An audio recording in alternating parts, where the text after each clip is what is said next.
Olá, sejam todos muito bem-vindos ao canal da Genial Investimentos. Eu sou Denise Barbosa, jornalista aqui da casa, e é com o maior prazer que eu digo que hoje finalmente conseguimos trazer aqui o ministro da Economia, Paulo Guedes, que vai conversar com a gente por mais ou menos uma hora. Vai ser uma conversa muito proveitosa. Olá, sejam todos muito bem-vindos ao canal da Genial Investimentos. Obrigada, eu sou Denise Barbosa, jornalista aqui da casa, e é com o maior prazer que eu digo que hoje... Boa tarde, Zé Márcio, Rodolfo, Denise.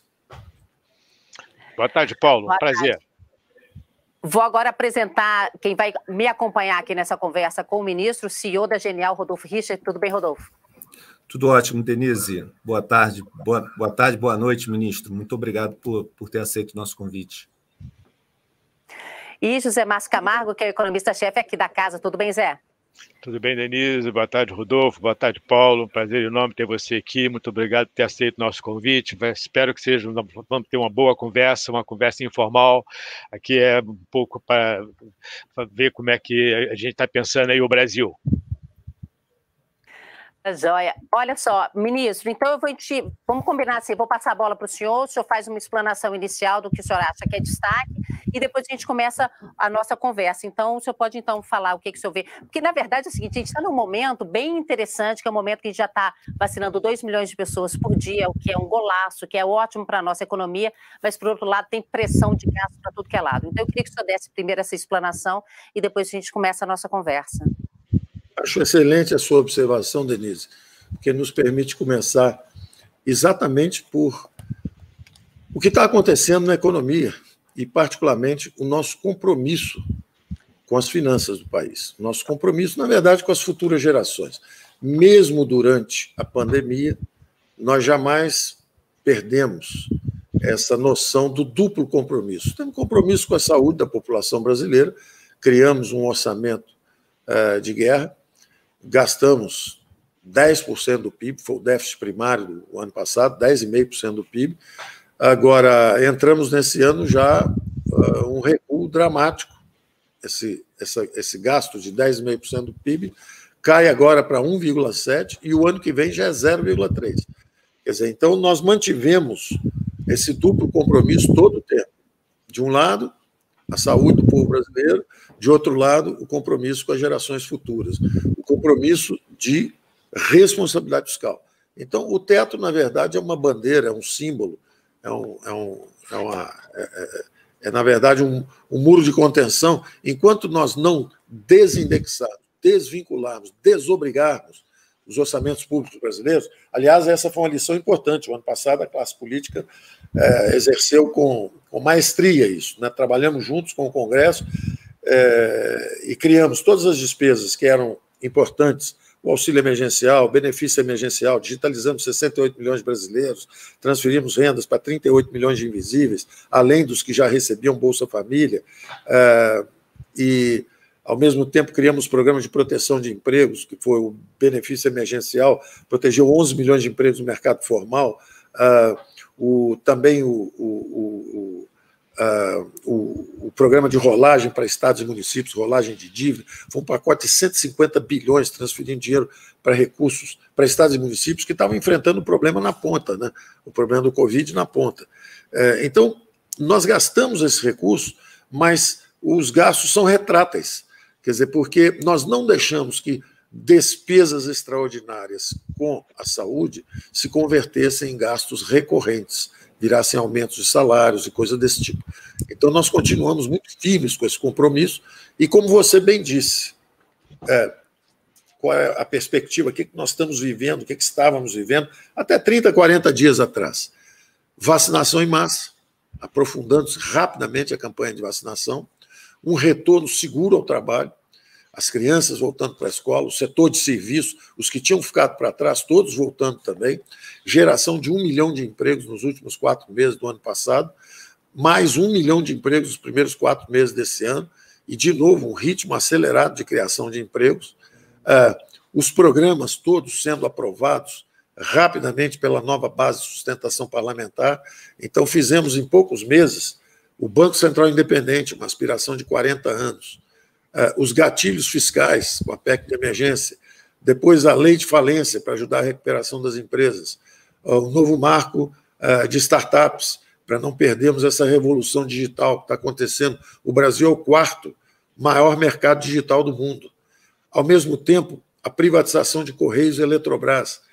Também, simultaneamente, os marcos regulatórios, gás natural, de um lado, e, de outro lado, o saneamento, para ver como são importantes essa renovação de marcos regulatórios, como são importantes essas renovações de marcos.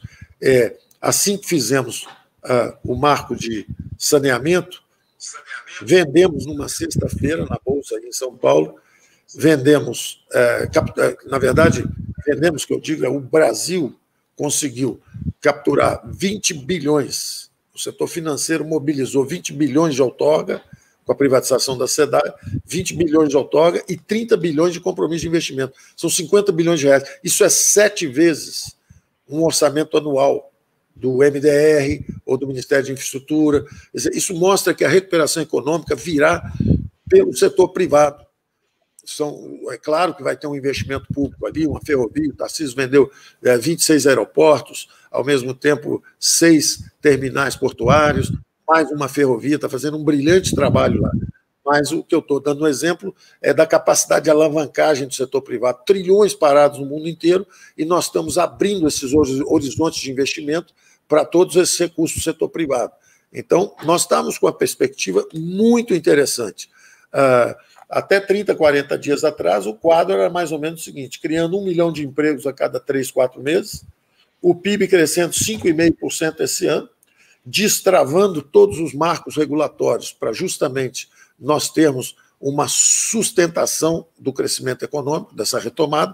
Então, esse ano ainda tem algo do ano passado no sentido de recuperação cíclica baseada em consumo, mas nós já estamos fazendo o phasing out dos programas sociais.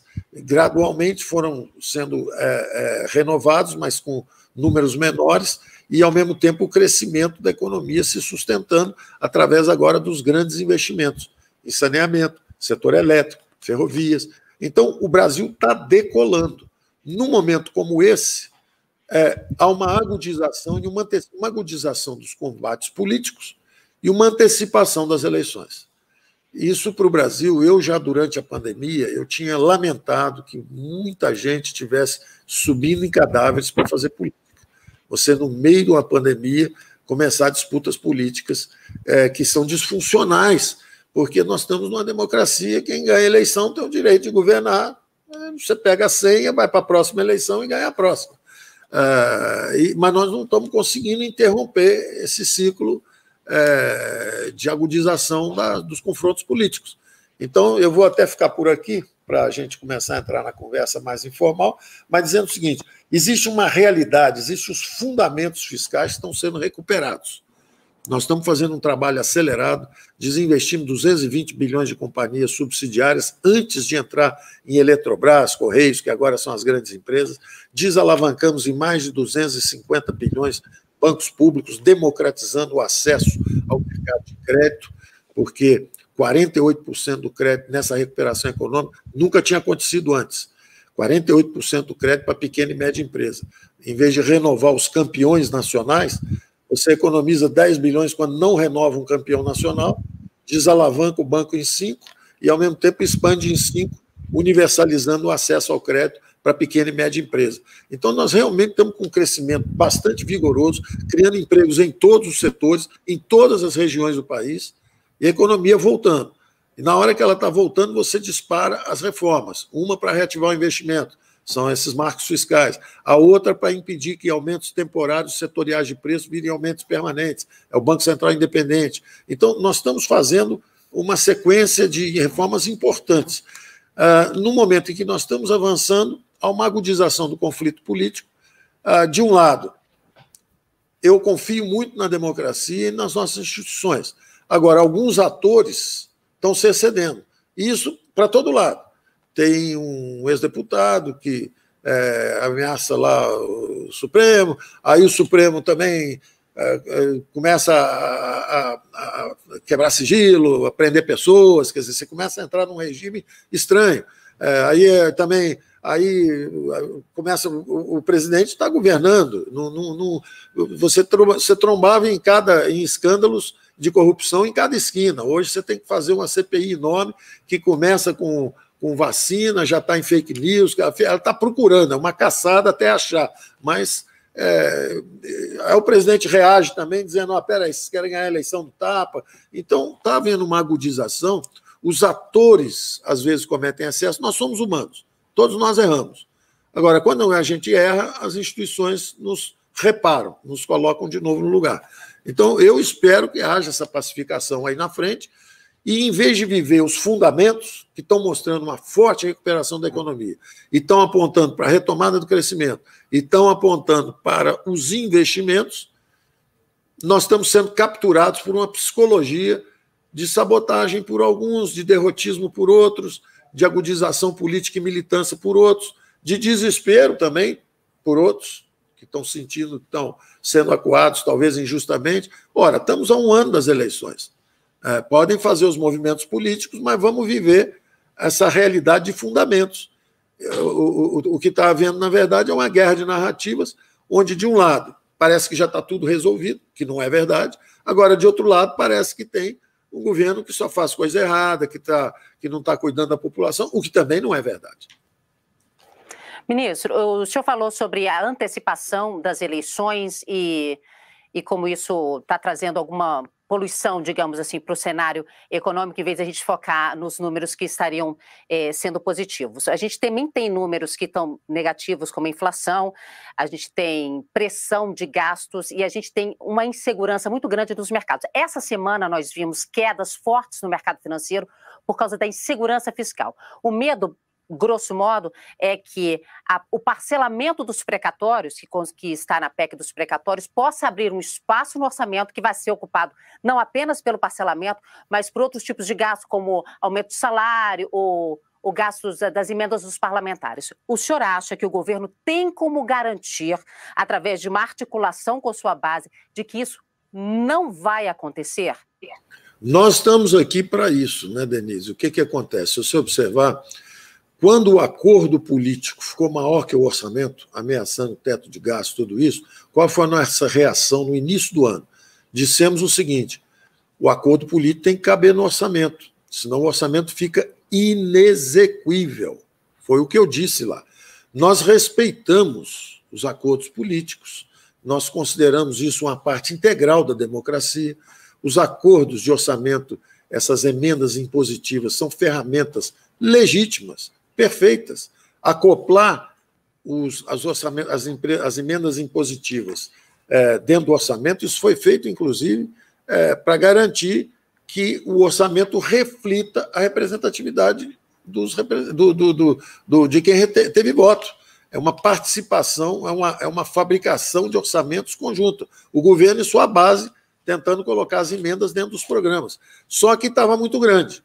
Eu disse, olha, os poderes são independentes, se respeitam. Agora, eu não posso transgredir a Constituição, lei de responsabilidade fiscal, teto, etc. Eu não posso transgredir porque tem um acordo político ali. O que a economia fez? Vetou e bloqueou a execução orçamentária durante um tempo, até que a melhoria da situação econômica, a contenção de outros gastos, nos permitiu ir desbloqueando o orçamento e, finalmente, temos a garantia da execução do orçamento desse ano. Mas foi um processo difícil. Aí, quando nós estamos exatamente fechando o orçamento para o ano que vem, eu quero garantir a todo mundo aqui o seguinte, o orçamento embutia um Bolsa Família razoável, satisfatório, um aumento expressivo em relação ao ano passado, mas dentro do teto, dentro da lei de responsabilidade fiscal, já encaixado, tudo certinho no orçamento. Nós estávamos há 30 dias de mandar esse orçamento, quando, de repente, um outro poder independente, agora o Judiciário, nos informa, através do Ministério da Justiça, de que as sentenças judiciais subiram mais de 100% de um ano para o outro. O ano passado já tinha perturbado bastante a nossa execução, e eu cheguei a dizer isso, falar, olha, parece haver uma indústria de precatórios no país. É o que mais cresce no Brasil. Cresce mais que a produção de aço, cresce mais do que produção do que investimento em saneamento. Está crescendo muito essa indústria. Eu, em princípio, nada posso criticar a respeito do mérito, da decisão em si. O conteúdo é soberano, o Supremo é soberano, a Justiça é soberana. Nós podemos até ver por um ângulo positivo, a Justiça brasileira está funcionando em larga escala no Brasil inteiro. Então, eu não vou discutir o mérito do problema judiciário. Agora, eu tenho a obrigação constitucional de preservar a legislação sobre execução orçamentária. Então, eu usei a mesma expressão, eu usei uma metáfora diferente, falei em meteoro, mas a expressão é a mesma. Isso torna o orçamento inexequível. Inexequível. Eu não estou fazendo nada que seja uma novidade. O que eu fiz quando chegou essa informação? E ela não tem nada a ver com Bolsa Família, hein? Eu estou justamente dando essa informação. O Bolsa Família estava já equacionado, ninguém precisava disso, de precatório, de tirar precatório para fazer Bolsa Família, nada disso, estava tudo já equacionado. Dentro do teto, dentro da lei de responsabilidade fiscal, tudo certo, tudo pronto. De R$300, o senhor disse? Eu não falo de número, porque quem fala o número é outro ministério, mas você está tão pertinho do número. É um aumento importante das famílias que vai receber e, ao mesmo tempo, o valor. É um programa um pouco mais sofisticado, tem outras dimensões. Esse valor que eu falei. Tem outras dimensões também, mas o número é em torno disso. Era muito satisfatório, justamente para resolver, porque se sobe o preço dos alimentos, o preço do minério, o preço das commodities no mundo inteiro, o país está mais rico. O país está melhor. E se o país está melhor e há uma inflação de alimentos no mundo inteiro, porque o preço da commodity, o preço de alimentos, tudo isso subiu, é natural que você estenda, então, uma proteção aos mais frágeis. Se o Brasil está com mais recursos, ele pode fazer isso. Os números não são assustadores. A arrecadação subiu 200 bilhões esse ano. Suponha que metade seja estrutural, são 100 bilhões. Se aumento de Bolsa Família, são mais 20, 30 bilhões e pronto. Então, cabe perfeitamente no orçamento, temos teto para isso, estava tudo resolvido. O nosso compromisso com a responsabilidade fiscal é inabalável, ele continua. Tanto que a PEC dos precatórios é para cumprir o nosso compromisso. Nós poderíamos justamente falar, tira do teto, vamos tirar do teto, vamos gastar mais. Ora, não. Nós estamos... Primeiro, a informação que eu tive, eu faço questão de dividir e compartilhar com todos vocês. A primeira informação que chegou foi essa, né? Veio um número com um aumento de 102%. Quer dizer, na execução, no aumento de sentenças judiciais. Então, a nossa primeira conclusão evidente, óbvia, é para respeitar o teto, para respeitar a lei de responsabilidade fiscal, precisaremos de uma PEC que resolva isso, não para o nosso governo, mas sim para todos os governos que vierem. E aí vocês vão entender por quê. Porque aí eu fui conversar com o ministro, presidente da Suprema Corte, o ministro Fux, com o ministro Gilmar Mendes, e me deram a notícia, que eu não sabia. Me disseram, olha, ministro, e com um grande negociador de dívida também, experiente de mercado, me disse o seguinte, me disseram, eu vou dar uma série de informações que é o resumo dessas conversas com 3 ou 4 pessoas muito importantes, alguns que negociaram muito, alguns que criaram a jurisprudência. E eles me diziam o seguinte, olha, isso já aconteceu antes, meteoros caíram em estados e municípios. E a jurisprudência já está criada, é o parcelamento. Nós fizemos isso. Nós criamos um limite de 5% da receita líquida corrente para que estados e municípios pudessem sobreviver. Sem esse parcelamento, eles não sobreviveriam. É como se tivessem feito o seguinte, criamos uma atmosfera que o meteoro, ao entrar em atrito com a atmosfera, ele se transforma numa chuva de meteoritos. Não vai cair nenhum pedrão para afundar uma cidade e acabar com todo mundo. Na verdade, cai uma opção de pedrinha, uma em cada lugar. Então, essa jurisprudência já está criada. Isso já aconteceu antes. Até as diversas camadas, níveis, já estão criados. Requisições de pequenos valores. Isso vai até 60 salários mínimos, ou seja, 66 mil reais. Então, até 66 mil reais, pagamos tudo à vista. Super precatórios, definição que já existia antes de mim, não fui eu que inventei isso. Super precatórios é quando é acima na verdade, são 66 milhões. Então, é 66 mil vezes 1.000. Quer dizer, então, quando é 1.000 vezes maior do que a requisição de pequenos valores. São 66 milhões. Esses são parcelados automaticamente. Então, tudo isso já pré-existia. Tem muita gente dizendo assim, é um calote técnico, é uma novidade, é uma inovação. Então, não é nada disso. É uma jurisprudência já criada para estados e municípios quando os meteoros caíam lá. Quando caiu agora no governo federal, essa foi nosso endereçamento da questão, justamente para manter a austeridade. Então, o que nós fizemos foi o seguinte, olha, para manter o teto, para obedecer à lei de responsabilidade fiscal, vamos disciplinar, é como se fosse o seguinte, criamos um algoritmo para dizer o seguinte, olha, não é razoável que um meteoro que veio do governo Fernando Henrique Cardoso, do Fundef, lá de trás, mais de 30 anos atrás, 35, quase 40 anos lá atrás, esse meteoro foi disparado. Ele sobrevoou 2 governos Fernando Henrique, sobrevoou mais 2 governos do Lula, sobrevoou mais 2 governos da Dilma, sobrevoou 1 governo do Temer, sobrevoou 2 ou 3 anos nossos e vai cair no ano eleitoral. E é um estoque. Não é... Qualquer economista sabe que você jogar um estoque contra um fluxo é difícil, é mais ou menos botar um elefante na banheira. É meio difícil, não cabe. Então, se você tentar gastar 90 bilhões para pagar o precatório, para a planície, para o Planalto aqui. Não tem dinheiro, não é para o Bolsa Família. Nós não estamos fazendo isso por causa do Bolsa Família. Não tem dinheiro para o Bolsa Família, não tem dinheiro para o programa de Minha Casa Minha Vida, não tem dinheiro para a infraestrutura, não tem dinheiro para pagar salário para ninguém aqui na Esplanada, não tem dinheiro para nada, porque os 90 bilhões de despesas obrigatórias, eles praticamente nos esmagam contra o teto. Eles acabam com o espaço da despesa discricionária. Eles são inexequíveis.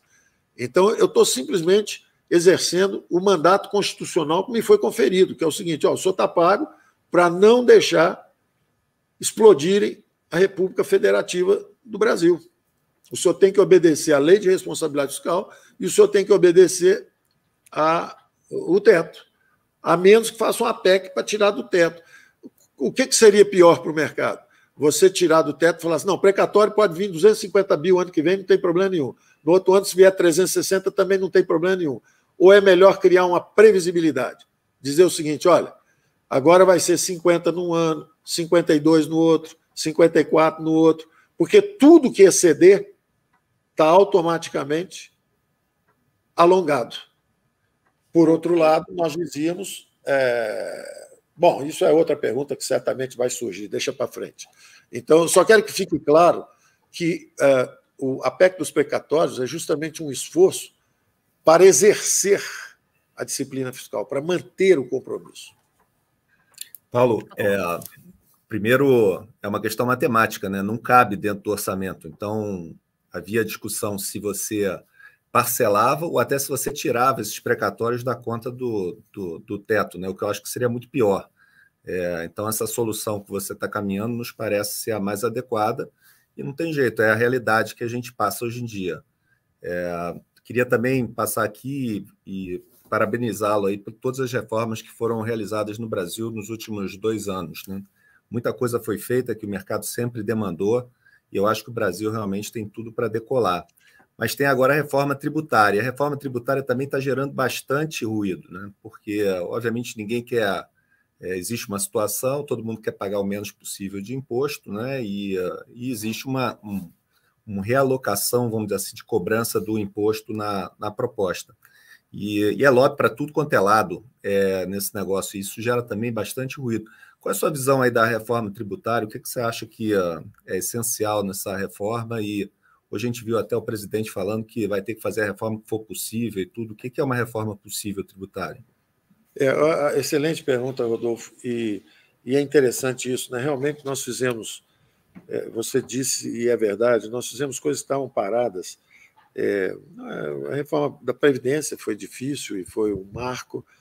Fizemos a retomada da exploração de petróleo na plataforma do pré-sal, que estava parada também há 6, 7 anos. Acertamos a Lei Candir, que é algo que estava parado aqui há 40 anos. Fizemos saneamento, Banco Central Independente, marco fiscal. Quer dizer, realmente estamos tentando fazer o máximo. É o único país do mundo que está fazendo reformas estruturantes, mesmo em meio a essa doença. Então, é nesse sentido que eu acredito no vigor da democracia brasileira. Nós enfrentamos essa pandemia, fizemos uma retomada em V, e estamos seguindo com as reformas. E agora entrariam justamente a tributária e a administrativa.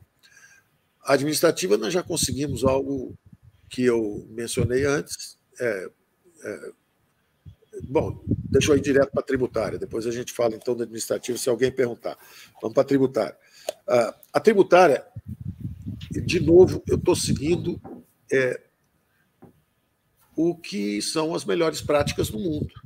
Sabe que os brasileiros gostam de inventar, inventam bem, viu? Quando você estava numa hiperinflação, inventar juros sobre capital próprio para proteger o patrimônio, para não tributar o lucro inflacionário, tudo isso faz muito sentido, foi muito bom. Mas isso são fósseis de uma época passada. São fósseis de uma época passada. Quer dizer, justamente nós demos a indexação para os salários, a indexação para os orçamentos públicos, para proteger todo mundo, o juros sobre capital próprio. Por isso que o Brasil tem essa facilidade de ir para 5.000%, 2.000%, conviver 20 anos com a inflação muito alta. Isso é um equívoco. Por que nos Estados Unidos ou na Alemanha a inflação não sobe? Se ela subir, tem tributação sobre o lucro inflacionário, sim, e todo mundo perde. Tem perda de salário. Inflação é perda de poder de compra, sim. Por isso que ninguém aceita. Tem perda de recursos para a saúde, para a educação, sim.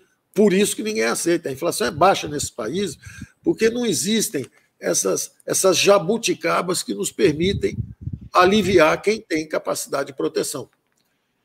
Então, o que nós estamos fazendo é simplesmente migrar. Nós vamos começar agora uma série de acordos de bitributação internacionais, e nós observamos o seguinte, falamos isso durante a campanha, não tem novidade nenhuma. Nós dissemos o seguinte, há 40 anos que os impostos sobem no Brasil. Nós não vamos aumentar impostos. Nós não vamos aumentar impostos. Aí você fala assim, o Paulo Guedes queria criar um imposto de transação. Não, era para acabar com os encargos trabalhistas. O Paulo Guedes quer criar um imposto sobre lucros e dividendos, ele quer aumentar o imposto. Não, é para reduzir o imposto sobre a empresa e sobre os assalariados. Porque no Brasil o que acontece é o seguinte, todos os nossos esquemas de políticas públicas foram desenhados teoricamente para fazer coisas de proteção ao capital, a isso, aquilo, mas, na verdade, você acaba descobrindo privilégio. Você vai olhar a Previdência, tinha privilégios. Alguém que ganha 5, 6, 10, 15 vezes mais do que o salário mínimo é protegido a vida inteira, tem estabilidade a vida inteira, e no final da vida o Estado ainda garante 10, 15, 20 vezes mais do que o salário mínimo. Ora, você já protegeu o cidadão a vida inteira, ele fez a poupança dele, ele teve uma vida melhor, teve melhor oportunidade educacional. Por que ainda na velhice você ainda tem que pagar 30 vezes mais para ele do que para um pobre, um brasileiro pobre? Então, desde o início, nós tínhamos essa visão da renda básica de cidadania, igual para todo mundo. Perdeu o emprego, cai lá. Está viúvo, cai lá. Aposentou-se, cai lá. Uma renda básica de cidadania. Nós perseguimos esse conceito, não conseguimos trabalhar isso. Veio Covid, veio muita coisa que nos perturbou, nos desviou do caminho. Mas a nossa reforma tributária, então, vindo para o capítulo de imposto de renda, porque tinha um capítulo que é o IVA, que a gente já depositou no Congresso. É o IVA dual, nós fizemos a nossa parte, convidamos os estados a fazerem a deles agora. O segundo capítulo é o imposto de renda.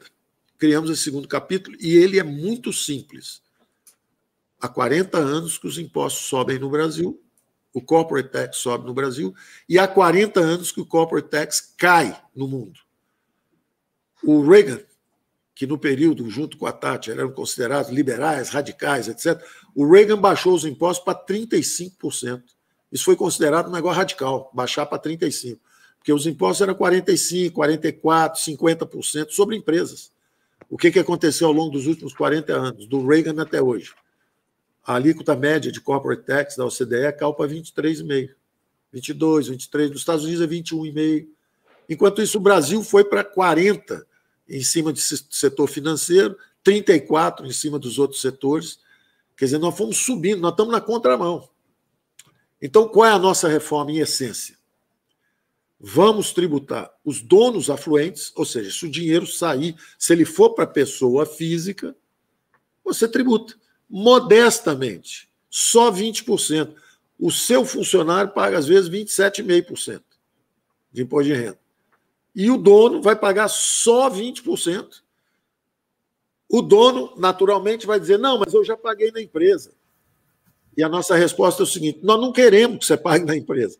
A empresa é um mecanismo, idealmente, a empresa devia pagar zero, porque ela não existe, ela não se alimenta, ela não tem... O que ela faz, ela é uma engrenagem de criação de riqueza. Ela acumula riqueza. Ela, na verdade, aumenta a produtividade do trabalhador, aumenta salário, traz tecnologia, faz inovações, faz investimento. Teoricamente, ela devia pagar zero. Agora, ela saiu para o dono, teoricamente, devia ir para o progressivo.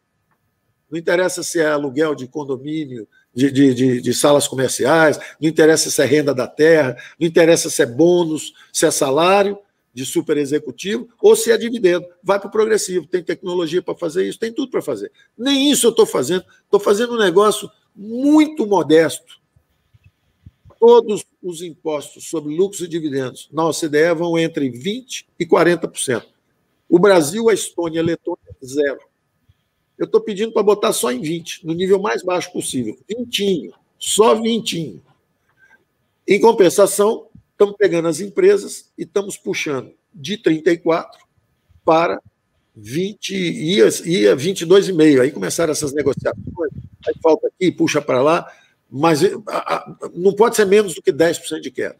Tem que cair, nós temos que ir para a média da OCDE. Se é 23,5%, nós queremos ir para 24%, então. Vamos cair de 34% para 24%. Então, se a empresa tem o resultado, tem lá lucro, paga 20% de empresa, e se não tirar nada, acabou, só pagou 20%. Continua a acumulação, geração de emprego, inovações, etc. Tirou na física, paga modestos 20%. Isso é só um movimento que nós achamos importante, e a reforma é simplesmente, esse capítulo de imposto de renda, ele é muito simples. Ele empresa paga menos, assalariado ganhando R$2.000, eles pagam imposto de renda. E 20 mil CPFs que ganharam 300 bilhões no ano passado em dividendo, pagaram zero, com a alegação de que eu já paguei na empresa. E, de novo, eu digo, se você é um dono afluente, não tem problema, eu não quero tributar a sua empresa, a tendência é que isso caia, eu gostaria que fosse 20%.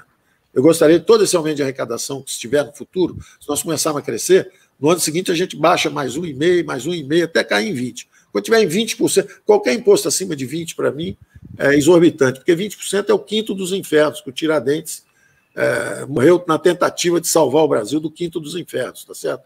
Então, acima de 20% já começa a ficar abusivo.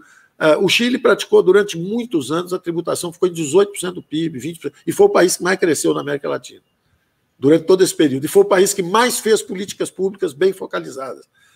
Dobrou a renda per capita, praticamente erradicou a miséria, virou quase que uma Suíça na América Latina. E, naturalmente, já está... e foi pelos dois lados.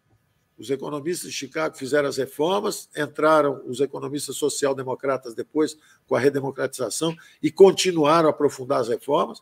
E, curiosamente, sabe quando é o imposto de renda para as empresas no Chile?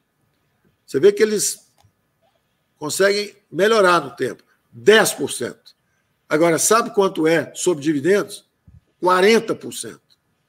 Ou seja, o que eles estão falando é o seguinte, se você tem dinheiro, vai comprar seu avião, vai comprar seu iate, passa ali no caixa e dá uma pingada antes. Agora, se você, com um chapéu de empresário, está criando emprego, inovação, gerando renda, etc., nós não queremos te tributar, não, 10%, só 10%, para a Genial crescer bastante. Agora, Paulo, acho ótimo isso, que a gente tem discutido isso muito aqui na Genial, quer dizer, na verdade, essa a proposta de imposto de reforma do imposto de renda é uma proposta que aumenta a tributação da renda do capital da pessoa física, diminui a tributação da renda do trabalho da pessoa física e diminui a tributação da renda, quer dizer, do lucro das corporações, que é uma forma mais eficiente de você estruturar o sistema tributário. Agora, tem um problema complicado aí, que é o seguinte: o Brasil está passando por uma mudança super importante no regime fiscal. Antes de 2016, o Brasil não tinha orçamento.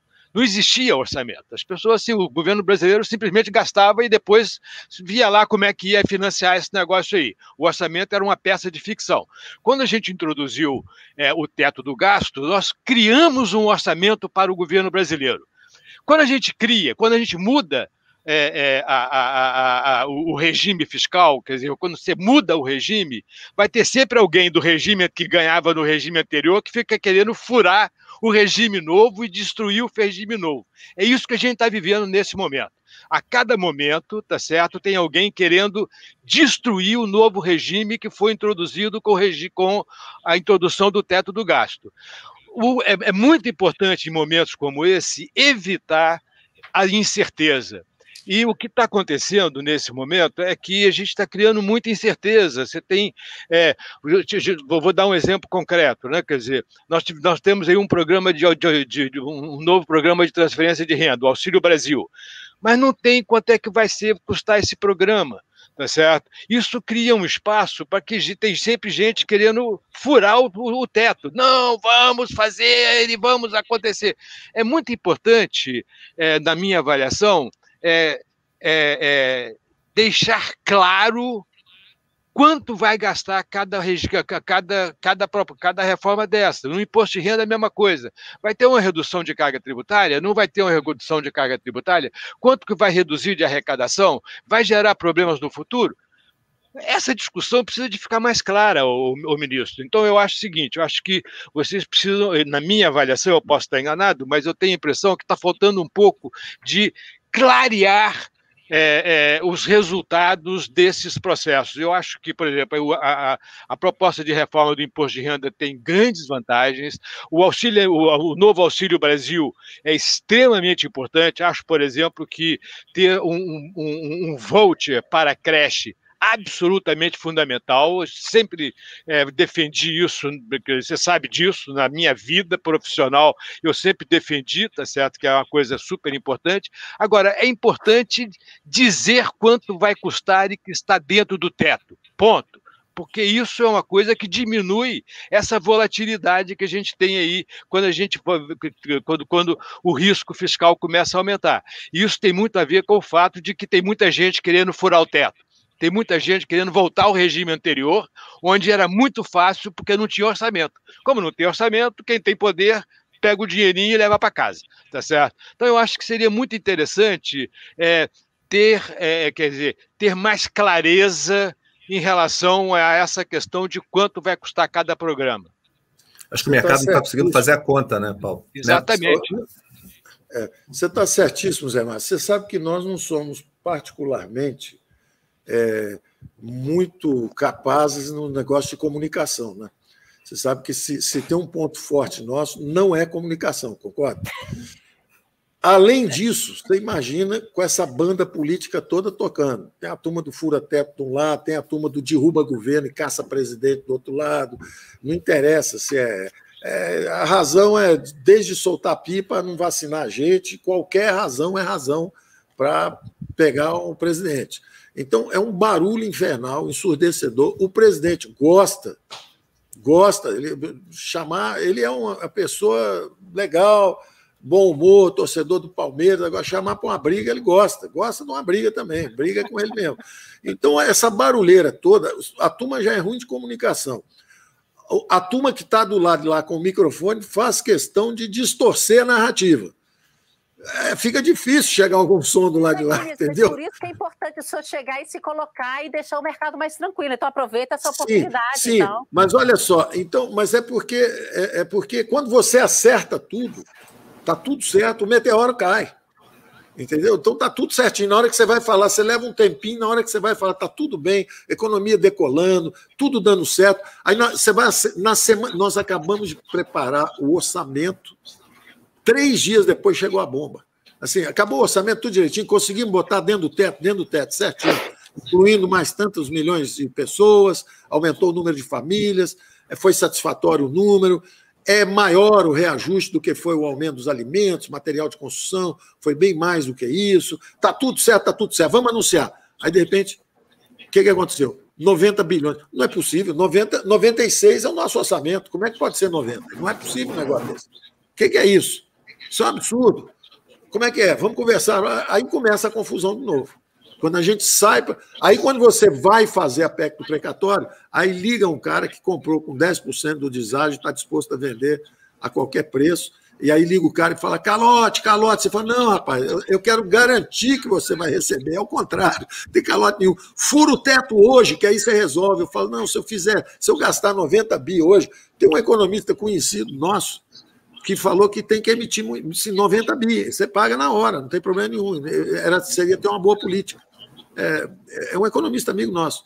Falou assim, não, escreveu um artigo de um desses jornais aí, falando assim, olha, 90 bi não tem problema nenhum, nós estamos precisando de uma política monetária mais expansionista agora, monetiza, paga os 90 e não acontece nada. Quer dizer, então tem um festival de interesses de um lado, de má comunicação de outro, que dão essa aparência de caos que não é o caso na economia.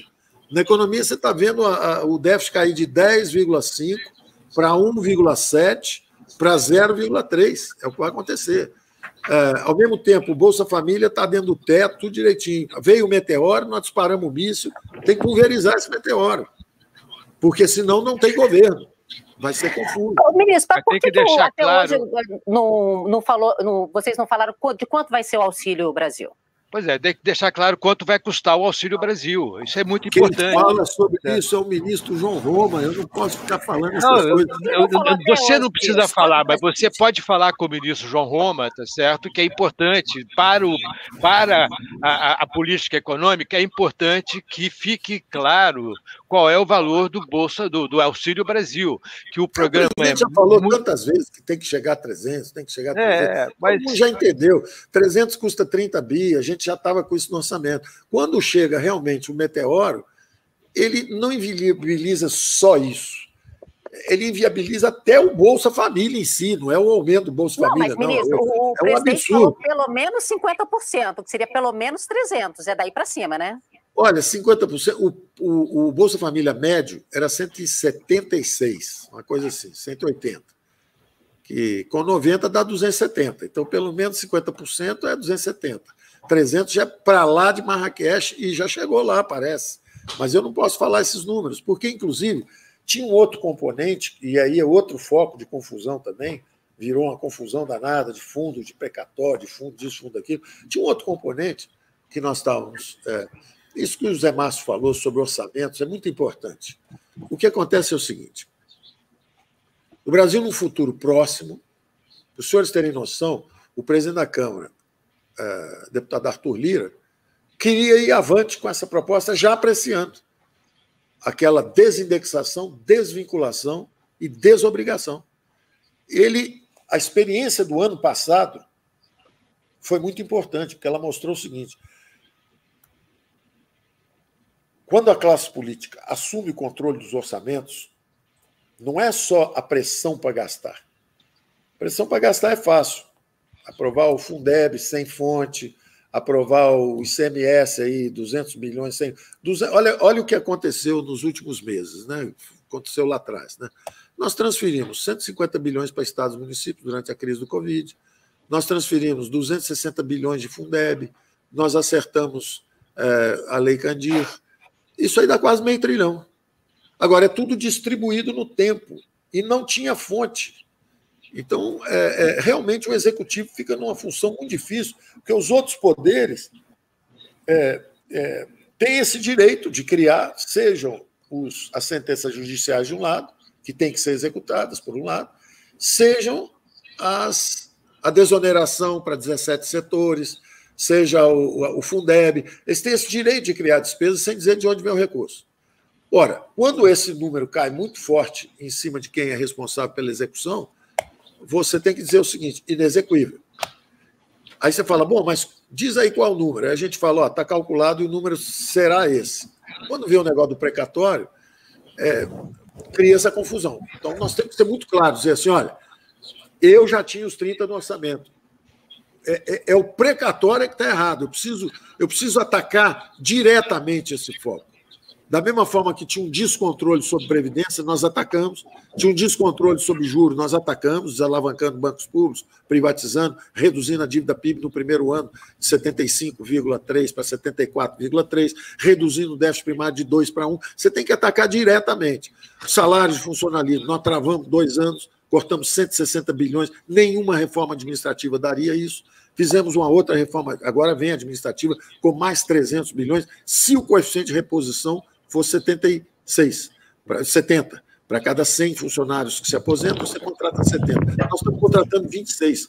Então, o resultado da reforma vai ser muito maior do que isso. Então, nós estamos fazendo a nossa lição de casa forte, o tempo inteiro, fiscal forte, fiscal forte. Agora, tem essa narrativa política e tem também os desajustes internos, gente pressionando para gastar mais, quer ser eleito o ano que vem, é uma confusão danada. Agora, o presidente tem mantido esses compromissos com a responsabilidade fiscal, com o teto, ele tem me dado apoio. Toda vez que houve uma guerra decisiva sobre esse assunto, ele sempre me deu apoio. Sempre me deu apoio. Eu tenho que acreditar nisso. Enquanto houver esse apoio, eu tenho que dizer que nós estamos cumprindo a responsabilidade fiscal, que o teto vai ficar, que o Bolsa Família vai ficar embaixo do teto. Então, eu estou dizendo, o Bolsa Família vai ficar embaixo do teto. 1. 2, a PEC dos precatórios é para disciplinar e dar previsibilidade às nossas despesas com sentenças judiciais. Eu não tenho controle sobre quanto que vem de PEC, quanto vem de sentença. Isso é um outro poder independente. Agora, eu tenho controle sobre quanto eu consigo pagar. E eu sou obrigado constitucionalmente a fazer isso. É como você disse, não existia a tradição do orçamento. Mas houve um aprendizado importante, Zé. O ano passado, a classe política entendeu o seguinte: parecia que nós estávamos na Alemanha, nos Estados Unidos, em qualquer país mais avançado, porque eles entenderam muito aos trancos e barrancos, com muito barulho, muita briga, puxa-puxa, empurra-empurra, mas no final do saldo do ano foi o seguinte: não faltou dinheiro para a saúde, mas não teve aumento de salário, não teve gastos transitórios com saúde que fizeram um spillover para virar gastos recorrentes de salários. Então, o ano passado nós funcionamos como um país avançado, que é o seguinte: começa o ano, orçamento não é base zero, isso é coisa de setor privado que pode acabar com tudo que está para trás. Um orçamento é como se fosse delta zero em termos reais. É como se fosse o seguinte: começou o ano, você fala, bom, esse ano tem um problema de saúde, dá o dinheiro todo para a saúde e não dá aumento esse ano. Foi o que aconteceu. Aí o ano que vem, bom, o problema de saúde foi embora, está tranquilo, aliviou o orçamento aqui, esse ano pode dar um aumento de salário. E no outro ano, agora é segurança pública, é guerra, quer dizer, é obrigação, a elaboração do orçamento tem que ser orgânica, ela é associada à política. Aqui ela é dissociada, 96% do dinheiro está carimbado, você bota o teto, é o que você falou bem, você deu início. Agora, sabe qual é a minha situação? Você botou o teto. Você vai criar cultura para obedecer o teto. Você é um cara espetacular. Você criou Bolsa Família, botou teto, você fez muita coisa bonita. Eu vou fazer agora uma crítica genérica. É o seguinte: botaram um teto, não conseguiram fazer parede nenhuma e o chão sobe todo ano. Então, quer dizer, não teve a reforma da Previdência, não teve a reforma administrativa, tem só o teto. E eu olhando para o teto e o chão subindo. E o chão sobe todo ano, ele sobe mais um pouco, vai me espremendo um pouco. Mas tem que fazer o que você está fazendo, que é quebrar o chão. Quebrar o chão. Sobe e quebra um pouquinho. Esse é o processo. Paulo. A minha esperança é que antes de ser esmagado contra o teto, eu consiga furar o chão. Porque o chão sobe todo ano. Vai conseguir agora. Por isso que nós vamos acabar o último ano de governo gastando 17% do PIB, saindo de 26%. Vai ser o primeiro governo depois da redemocratização que o gasto primário vai ser menor quando acabar o governo do que quando começou. Em todos os governos, depois da redemocratização, o gasto primário aumentou ao longo do mandato. Exatamente. Esse governo vai ser o primeiro que vai cair, o que é espetacular do ponto de vista fiscal. Acho que mostra exatamente por que o teto é tão importante. Agora, realmente, tem uma coisa que me impressiona muito, essa coisa que você falou do marketing, que vocês são ruins de marketing. Sabe uma coisa que me impressiona? Essa decisão de parcelar os precatórios, em vez de tirar o precatório do teto, que é a outra opção, essa decisão, ela reforça muito o teto. Ela valoriza o teto, porque você poderia tirar do precatório, tá certo? O precatório do teto, resolveu deixar lá. Já tirou educação. Exatamente. Aí tira também, vai tirar com a saúde. Então está na hora de vocês chamarem atenção para o fato de que vocês estão valorizando o teto. Isso é um ponto super importante, tá certo? Na hora que você... Ministro de Bolsonaro, se eu falar isso, no dia seguinte, sai assim, ministro de Bolsonaro diz que teto foi feito para furar mesmo. Não, o contrário. Eu não, sei, o contrário, você está valorizando. Você está valorizando o teto. Toda vez que eu estou dando exemplo, eu fui dar exemplo valorizando voucher, educação, em vez do empréstimo para um jovem pobre que começa a vida. E você imagina se você é um jovem pobre, começa a sua vida já com espada na sua cabeça, você tomou 30 mil reais de dívida, tem que pagar a faculdade e não consegue emprego. Como é que esse jovem vai dormir? Como é que ele vai explicar que valeu a pena estudar, etc. Aí eu estava defendendo um voucher. Aí no dia seguinte, ministro fala mal de filho de porteiro e diz que não sei o que. Quer dizer, é um negócio de doido. É um negócio de doido. É de manhã, de tarde, de noite. É para moer. É verdade. Você tem razão. Não, você tem razão. Tira de contexto o tempo inteiro, entendeu? Isso porque são meus amigos. Gostam de mim, porque eu fui colunista há muitos anos, sou amigo de todo mundo. Paulo, tinha uma questão aqui. Na nossa outra conversa, você colocou, né, o vigor da economia brasileira. Quer dizer, no ano passado, todo mundo prevendo aí um crescimento negativo aí de 10%, ou coisa do tipo, no auge do pico da pandemia. E a gente teve um desempenho muito melhor até que várias economias desenvolvidas. Agora, esse ano, a gente está tendo também um desempenho muito bom, mas a gente começou a ter um pouco de novo da inflação, que parece que realmente nos persegue aqui no Brasil, né? Enquanto as economias desenvolvidas, como você bem falou, por maior competitividade e uma maior disciplina até por parte do cidadão, eles conseguem manter a inflação baixa. Aqui a gente sofre por diversos choques exógenos também, mas a gente sempre tem a inflação aí nos rondando. E agora, com a recuperação, você vai ver a parte de serviços, que eu acho que é o grande temor aí do mercado como um todo, né? Então, você já tem projeção de inflação para tudo que é tipo. Quer dizer, a economia ainda é relativamente desarrumada para isso. Como é que a gente conseguiria, vamos dizer assim, acalmar um pouco esse ímpeto inflacionário que a gente tem da nossa economia? Sem questão de entrar no mérito de juros e tudo, mas como economista, assim, olhando para a economia de maneira geral. Eu tenho que acreditar nos nossos aperfeiçoamentos institucionais e nos algoritmos que nós estamos criando através do tempo. Então, o que acontece? E isso é muito interessante, né? Quando quem dá o timing das reformas é a política. Isso é um aprendizado importante. O bom é que, como eu tenho uma boa formação de equilíbrio geral, eu sei mais ou menos a construção, a arquitetura que tem que ser colocada no lugar. Agora, quem vai fazendo o timing, vou te dar um exemplo. Quando começou o governo, o próprio presidente da Câmara, na época, me perguntou, vamos fazer o Banco Central Independente? Eu falei, não é o mais importante agora, porque já existe o algoritmo. Todo mundo já conhece a meta de inflação, o intervalo, todo mundo já sabe, tem reunião do Copom há tantos meses, que se a inflação está acima da meta, o juro vai subir. Então, já existe o algoritmo. Isso não é minha prioridade. Minha prioridade agora é controlar os gastos. Então, eu queria mesmo, era a reforma previdenciária.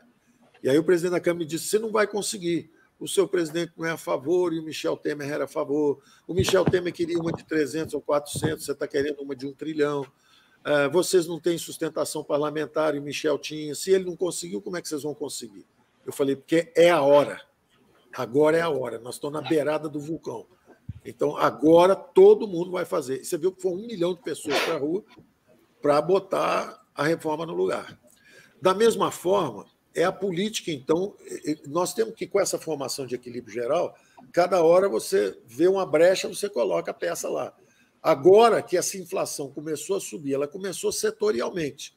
Alimentos subindo no mundo inteiro, aí o câmbio subiu junto, aí vem material de construção, porque justamente como teve o efeito riqueza, que foi aquela chuveirada de recursos que foi o auxílio emergencial, quando teve aquele efeito riqueza, as pessoas começaram a fazer um cômodo adicional na casa, comprar sua casa nos lares mais humildes. Então, aquilo foi um efeito muito importante. Na hora que esse aumento de preços setoriais e transitórios começam a se espalhar, é a hora que você tem que puxar o gatilho do Banco Central Independente. Então, nós empurramos o Banco Central Independente lá. E agora você tem que acreditar nesse algoritmo. Tem lá o presidente do Banco Central, tem um economista bastante sênior aí, experiente, né, que está dizendo o juro estava muito baixo. É o mesmo economista que estava pedindo a ele para baixar durante a crise. Era o economista que dizia que o PIB ia cair 10%, ia ficar em recessão profunda. Depois previu que a dívida PIB ia chegar a 100% do PIB. Aí, quando ela não chegou, quer dizer, ele está sempre na contramão. Quando o negócio está descendo, ele vai cair muito, aí o negócio sobe. Eu me lembro quando eu falei que a economia ia voltar em V, ele, o ministro não sei em que mundo que ele vive para falar que volta em V, não sei em que mundo que ele vive para falar. E é um economista bem treinado, relativamente boa formação. Mas não tem essa concepção de equilíbrio geral, ele não está vendo todo, ele está vendo ali um pedacinho dele. Mas o que acontece? Eu tenho que olhar para essa inflação e pensar o seguinte: quem é o principal combatente dessa inflação?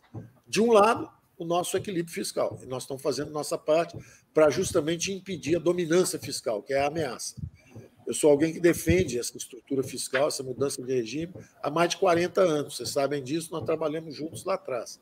Banco Central Independente, câmbio flexível, regime fiscal diferente, aceleração das privatizações,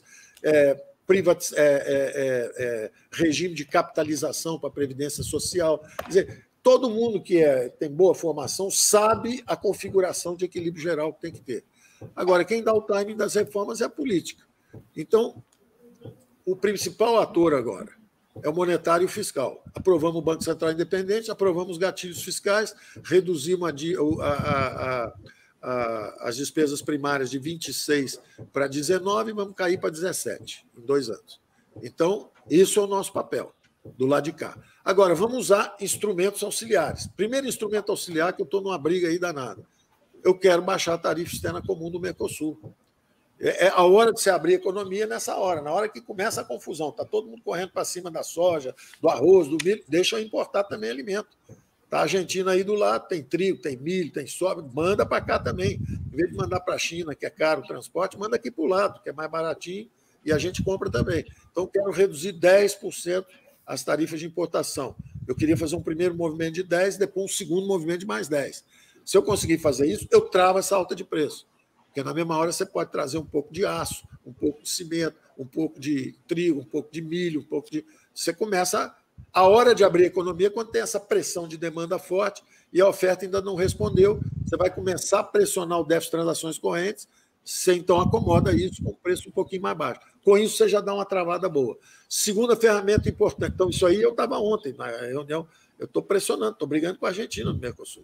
Porque a Argentina está num momento diferente. Ela está pendurada no FMI, não consegue. Tudo bem, a gente espera eles. O que a gente não pode é... Nós vamos afundar porque eles estão afundando? Não, nós temos que ter o direito de nadar até a praia. Deixa a gente nadar até a praia. Nosso problema é diferente do seu. Eu entendo o seu, mas você tem que entender o meu. Então, o Uruguai está conosco, a Paraguai está em cima do muro, mas vai descer do muro, e nós estamos pressionando a Argentina e queremos a modernização do Mercosul. Queremos o direito de mexer em peças que são importantes para nós.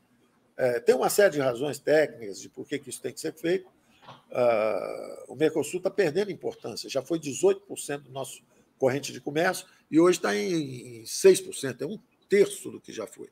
Quer dizer, está ficando irrelevante, porque foi uma aliança ideológica, em vez de ser uma aliança no caminho da prosperidade. Em vez de ser algo para melhorar todo mundo, se tornar uma plataforma de integração competitiva. Nós lançamos o Mercosul antes de surgirem ALCA, NAFTA, Aliança do Pacífico, União Europeia. Nós lançamos muito antes, nós fomos precursores, funcionou bem 5, 6 anos, depois começou a degenerar. E degenerar por políticas obsoletas, protecionismo, sindicalismo, aliança ideológica, botaram até a Venezuela no Mercosul, você imagina, pegaram um negócio lá no norte e trouxeram para o sul, só porque era aliado político, ideológico. Então, nós temos que... O Mercosul virou uma gaiola para uma economia vibrante, que quer sair crescendo. Bom, então, nós podemos mexer aí, podemos mexer nos impostos também. Podíamos baixar os IPIs um pouco, vamos atingir uma série de produtos. Então, dentro dessa reforma tributária, por exemplo, um terceiro capítulo também, mexer nessa estrutura de seletivos e impostos sobre a indústria, podemos dar uma baixada. Isso aí também ajuda a travar um pouco, circunstancialmente, a inflação. Então, nós temos ferramenta para usar, nós vamos usar, nós vamos ter que usar, entendeu? Nós vamos usar aí para frente. O senhor citou aí privatizações. A gente aqui no nosso canal, a gente já conversou 2 vezes com o Salim Matar. Uma vez quando ele ainda era secretário do senhor, outra vez depois. E essa conversa que a gente teve depois ficou muito claro, muito transparente, a frustração gigantesca dele de não ter conseguido fazer privatizações, né, já que ele era secretário de desestatização. Ele ficou bem frustrado. E há muito questionamento de quão frustrado o senhor estaria, levando em conta todos os seus planos quando o senhor entrou no governo e o que conseguiu nesse lado liberal. O Paulo Guedes é liberal, o Paulo Guedes é Chicago, Paulo Guedes... e olha o que ele não está conseguindo fazer no sentido de ser liberal.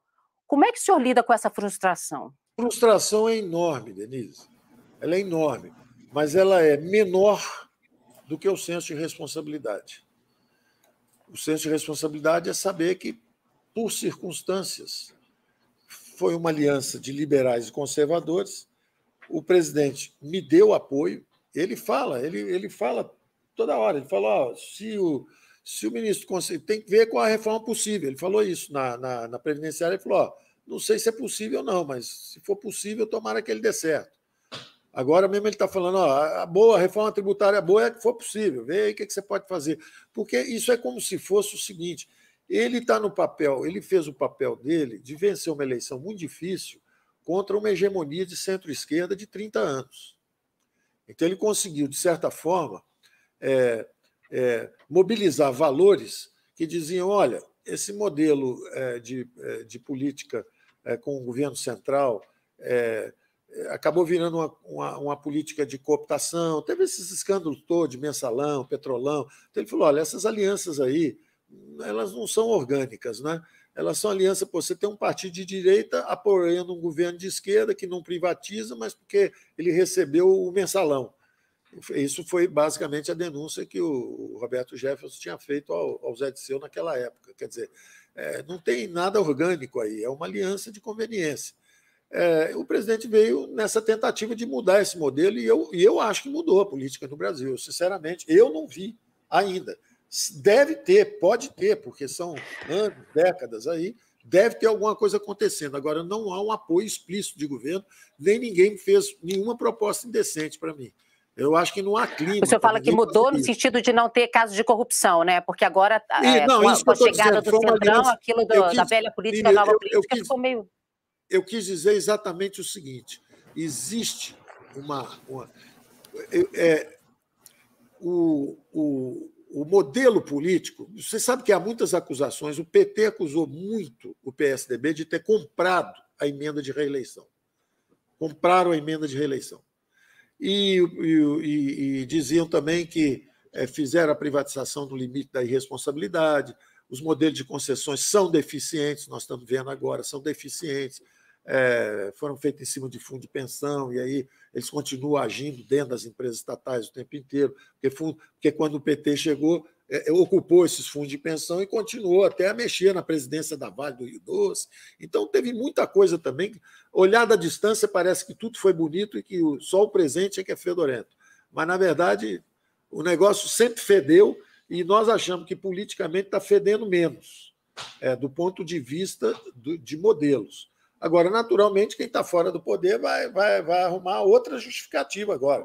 Agora é o golpe, quer fechar isso, fechar aquilo. Ora, é claro, eu estou supondo que todo mundo vai jogar dentro das 4 linhas o tempo inteiro.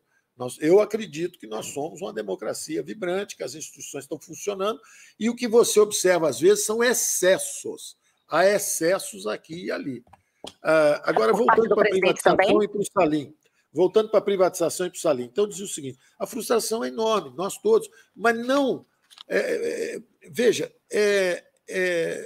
uma aliança de conservadores e liberais tem uma interseção ali do que é possível fazer, né? É uma interseção de dois conjuntos. O que eles têm em comum é que eles não querem o caminho para a miséria, que é o caminho da Venezuela, o caminho da Argentina, foi o caminho de Cuba, e que o Brasil já estava mais ou menos livre disso. Mal ou bem, o Brasil já estava mais ou menos livre disso. Só que ele não consegue dinâmica, velocidade de escape. A verdade é que nós estamos numa transição incompleta. Nós fizemos uma bem-sucedida transição política, mas nós não mudamos o modelo dirigista. Então nós ficamos presos ao passado. Levou tanto tempo o combate à inflação que nós não conseguimos transformar o Estado brasileiro. Já era para o Estado. Eu estou vendo, hoje 60% da verba fica com o governo federal, 18% com 20 e tantos por cento com... São 60%, mais 22% com os estados e só 18% com o município. Uma federação de verdade é o contrário. 60% está lá embaixo, saneamento, saúde, segurança pública, lá embaixo onde o povo vive. Os estados ficam para fazer as estradas, é o princípio de subsidiariedade. Quer dizer, o estado só faz, a cidade faz tudo que for possível fazer. Agora, ligar uma cidade à outra, aí vem o estado e faz a estrada. E o governo federal é como é nos Estados Unidos. Os Estados Unidos foram feitos de baixo para cima, como a Alemanha também de baixo para cima. Na Alemanha eram principados que em 1870 viraram a Alemanha. Nos Estados Unidos, em 1776, a Declaração de Independência, eram 13 colônias. Então, já tinha saúde, saneamento, hospital, escola, segurança pública. Cada colônia tinha, inclusive, Constituição. Então, eles já tinham a base da pirâmide. O que eles fizeram foi botar algo em cima. Para lutar contra os ingleses, eles criaram a federação. O nosso problema é o contrário, nós somos uma pirâmide de cabeça para baixo. O rei deu as capitanias hereditárias e até hoje é o governo central que manda. Então, lá embaixo chega um pouquinho de dinheiro, por isso não tem segurança pública, saneamento, lixo, esgoto, porque falta o dinheiro lá embaixo. Agora, aqui em cima sobra para fazer a transposição do Rio Amazonas, uma ponte Fortaleza-Miami. Está cheio de programa exótico no governo federal. O governo federal tem sempre enormes programas exóticos. Começam programas de investimento que não acabam nunca, entendeu? Tem programa que tem 30 anos, 40 anos de execução, não acaba, não termina. E o presidente está até terminando esse programa. Ele está fazendo disso até um caso. Falou, inaugurei agora uma obra do governo Figueiredo, agora eu inaugurei uma que começou no governo Gás, agora eu inaugurei uma que começou no governo do Sarney. Quer dizer, ele está terminando coisa que está desde lá de trás, que são entroncamentos críticos da logística brasileira. O Tarcísio conhece muito. Tarcísio foi diretor do DENIT, trabalhou em todos os níveis da administração e está fazendo isso. Mas eu voltando ao Salim e às privatizações, essa capacidade de lidar com a frustração é uma exigência pela responsabilidade do lugar. E o presidente, de vez em quando, fala isso, fala, PG, democracia é assim, é 2-1, é 3-2, às vezes é 1-0 para o outro lado, não tem negócio de 5-0, 5-1, 4-0, você ganhar todas, não, demora mesmo, é difícil, demora.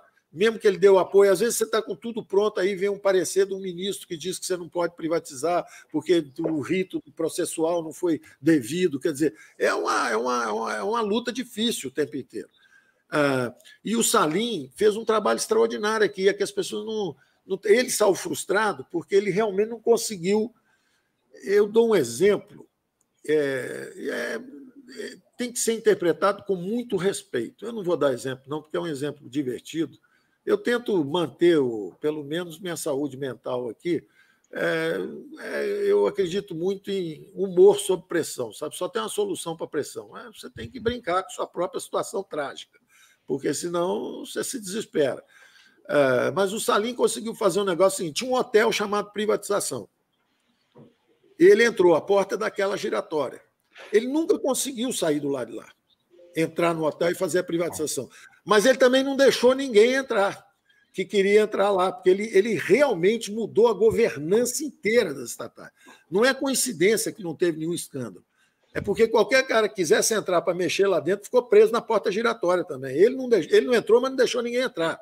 Ele realmente trocou todas as superintendências da Secretaria de Patrimônio da União, ele melhorou a governança de todas as empresas, Petrobras, todas, ele melhorou todas, ele criou regras de comportamento, ele fez um belíssimo trabalho, invisível, como a maior parte das coisas que nós estamos fazendo aqui, invisíveis, que ninguém vê. Então, ele trabalhou muito, ele foi muito capaz. Agora, saiu triste, frustrado, porque ele fala, pô, eu não consigo vender as grandes, eu não consigo vender as grandes. Agora, ele jantava com o presidente da Câmara, conversava com ele, até ele levou 2 anos para descobrir que o presidente da Câmara tinha um acordo com o PT, de não deixar avançar as privatizações. Era um acordo político. Mas agora vai avançar, então? Já está avançando. Está avançando, né? Já está tudo acontecendo, né? Já está tudo acontecendo, né? E o acordo político é compreensível também, porque o que aconteceu? E, na verdade, isso... ele tentou, conversava com todo mundo aqui, mas o cara que vem da iniciativa privada é um ingênuo aqui, né? Eu também, volta e meia, tomo bola nas costas, a turma passa para um lado, passa para o outro, eu nem vi, me levam a minha bicicleta e eu nem vi. Porque tem muita história em Brasília, entendeu? Tem muitos interesses, não são interesses necessariamente ruins, não, são legítimos de uma democracia. Tem lobby, tem sindicato, tem juízo supremo que tem uma visão de mundo, tem juiz que tem outra visão, tem gêmeo TCU que é de um lado, que é do outro. Então, é uma complexidade. E é um trabalho que, ao mesmo tempo, é difícil, mas ele é um trabalho de aprendizagem de todo mundo, entendeu? Então, eu acho que o Salim é um espetacular, tem um espírito público enorme. Eu acho até que ele já está trabalhando até com o Zema agora, né? Tem um enorme espírito público, acho que ele é secretário do Zema. Torço para ele ser mais bem sucedido lá, mas vão dar nó nele lá também, Assembleia Legislativa de Minas. Nosso destino é tomar nó. Mas nós estamos aí para isso, para tentar consertar, entendeu? Mas, Paulo, o ponto é o seguinte, quer dizer, na verdade, uma coisa é o setor privado, outra coisa é o setor público, né? Quer dizer, claro, são modelos diferentes de administração. São modelos completamente diferentes e perfeito. Realmente, quer dizer, essa questão, eu nunca tive nenhum cargo, sempre me recusei a ter cargo no setor público, porque por razões pessoais, mas não importa.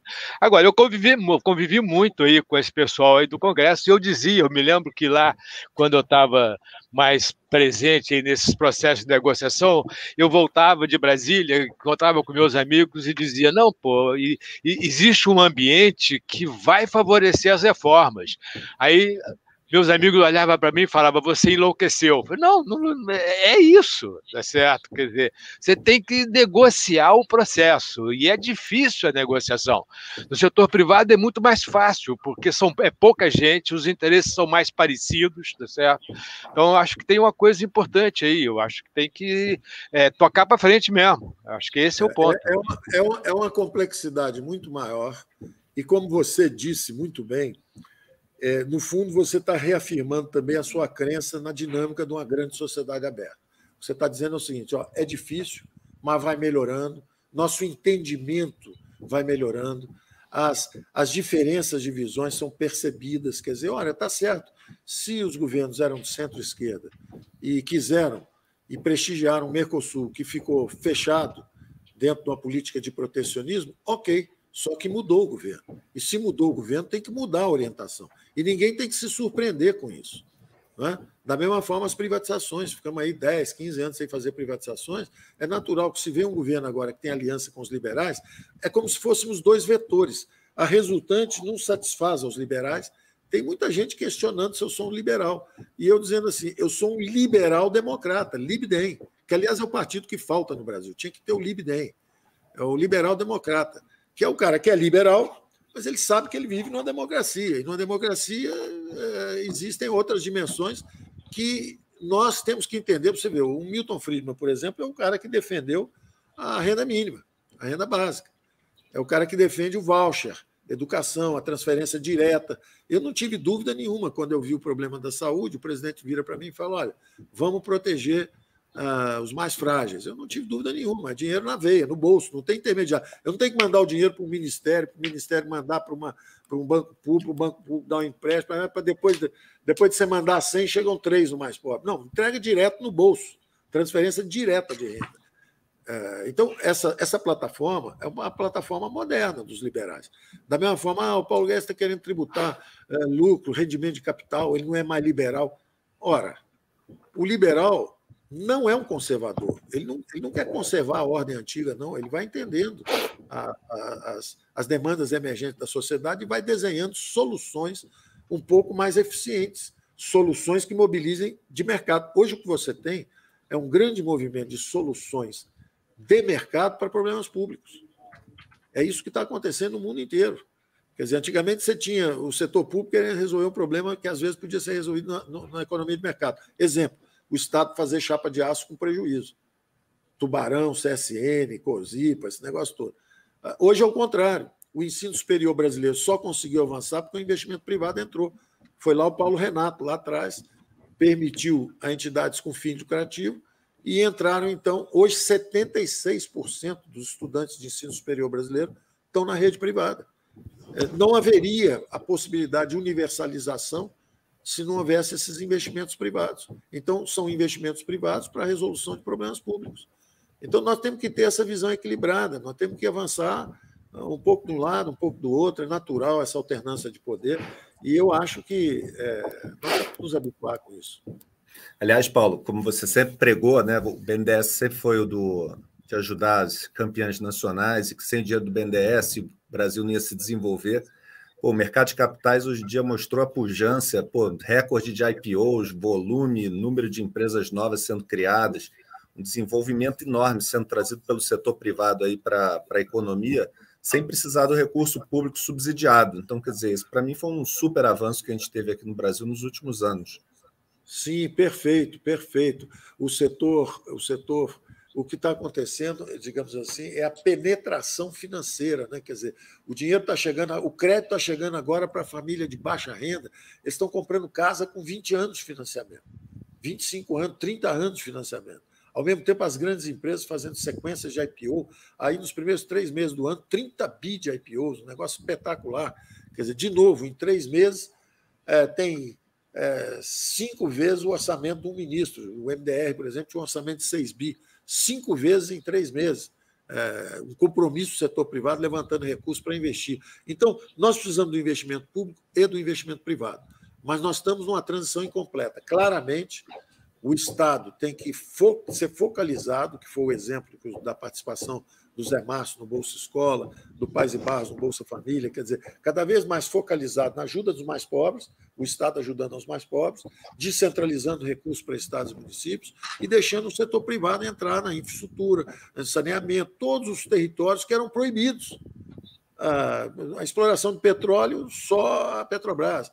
Eletricidade era só a Eletrobras. Isso é um absurdo, isso é a condenação de um país a um crescimento medíocre. Foi o que aconteceu conosco todos esses anos. O Brasil, que era uma das economias que crescia mais no mundo, nós estamos acelerando. E não foi só a democracia, não. Os últimos governos militares já eram modelos totalmente dirigistas. E aí o crescimento brasileiro, que era em torno de 7% ao ano, a maior colônia de japoneses fora do Japão, a segunda maior colônia de alemães fora da Alemanha, de italianos fora da Itália, terceira maior colônia de alemães fora da Alemanha, tem mais libaneses no Brasil do que no Líbano. Quer dizer, o Brasil trazia gente do mundo inteiro pelo ritmo de crescimento acelerado. O que está acontecendo nas últimas 2, 3, 4 décadas? É o contrário. Os meninos estão indo embora. Vai menino, sai lá de Montes Claros, vai entregar pizza em Boston, o outro vai lavar prato em Barcelona. Quer dizer, nós estamos perdendo os jovens brasileiros, fora os quadros também qualificados, né? E fora o capital. Empresas brasileiras que têm todo esse mercado, 200 milhões de mercado de consumo de massa para conquistar, o cara prefere abrir filial já lá fora, vai embora lá para fora. Às vezes uma empresa, uma rede relativamente pequena, já prefere abrir. Tem muita gente que a gente conhece que já tem time de futebol em Orlando, o outro tem uma vinícola na Itália, o outro está comprando... Nós temos muito amigo que está empreendendo lá fora. Isso é uma tragédia para o Brasil. Devia estar aqui dentro, tem todo um país a construir. Ministro, o senhor falou mais cedo que o presidente Bolsonaro é bom de briga, né? Gosta de uma briga, temperamento assim mais quente, digamos, e o mercado financeiro, a gente começou falando das dúvidas fiscais que levam o mercado financeiro a ficar nessa inquietude que ele está essa semana. O mercado também fica apreensivo com incertezas políticas de como o presidente Bolsonaro vai acatar o resultado das urnas no ano que vem, se esse resultado não for favorável a ele. Isso traz incertezas não apenas para o mercado, mas também atrapalha investimento, porque a gente não sabe como é que vai estar o clima no ano que vem. O senhor fala disso com ele, que isso atrapalha também a parte financeira, a parte econômica? O senhor conversa sobre isso com ele?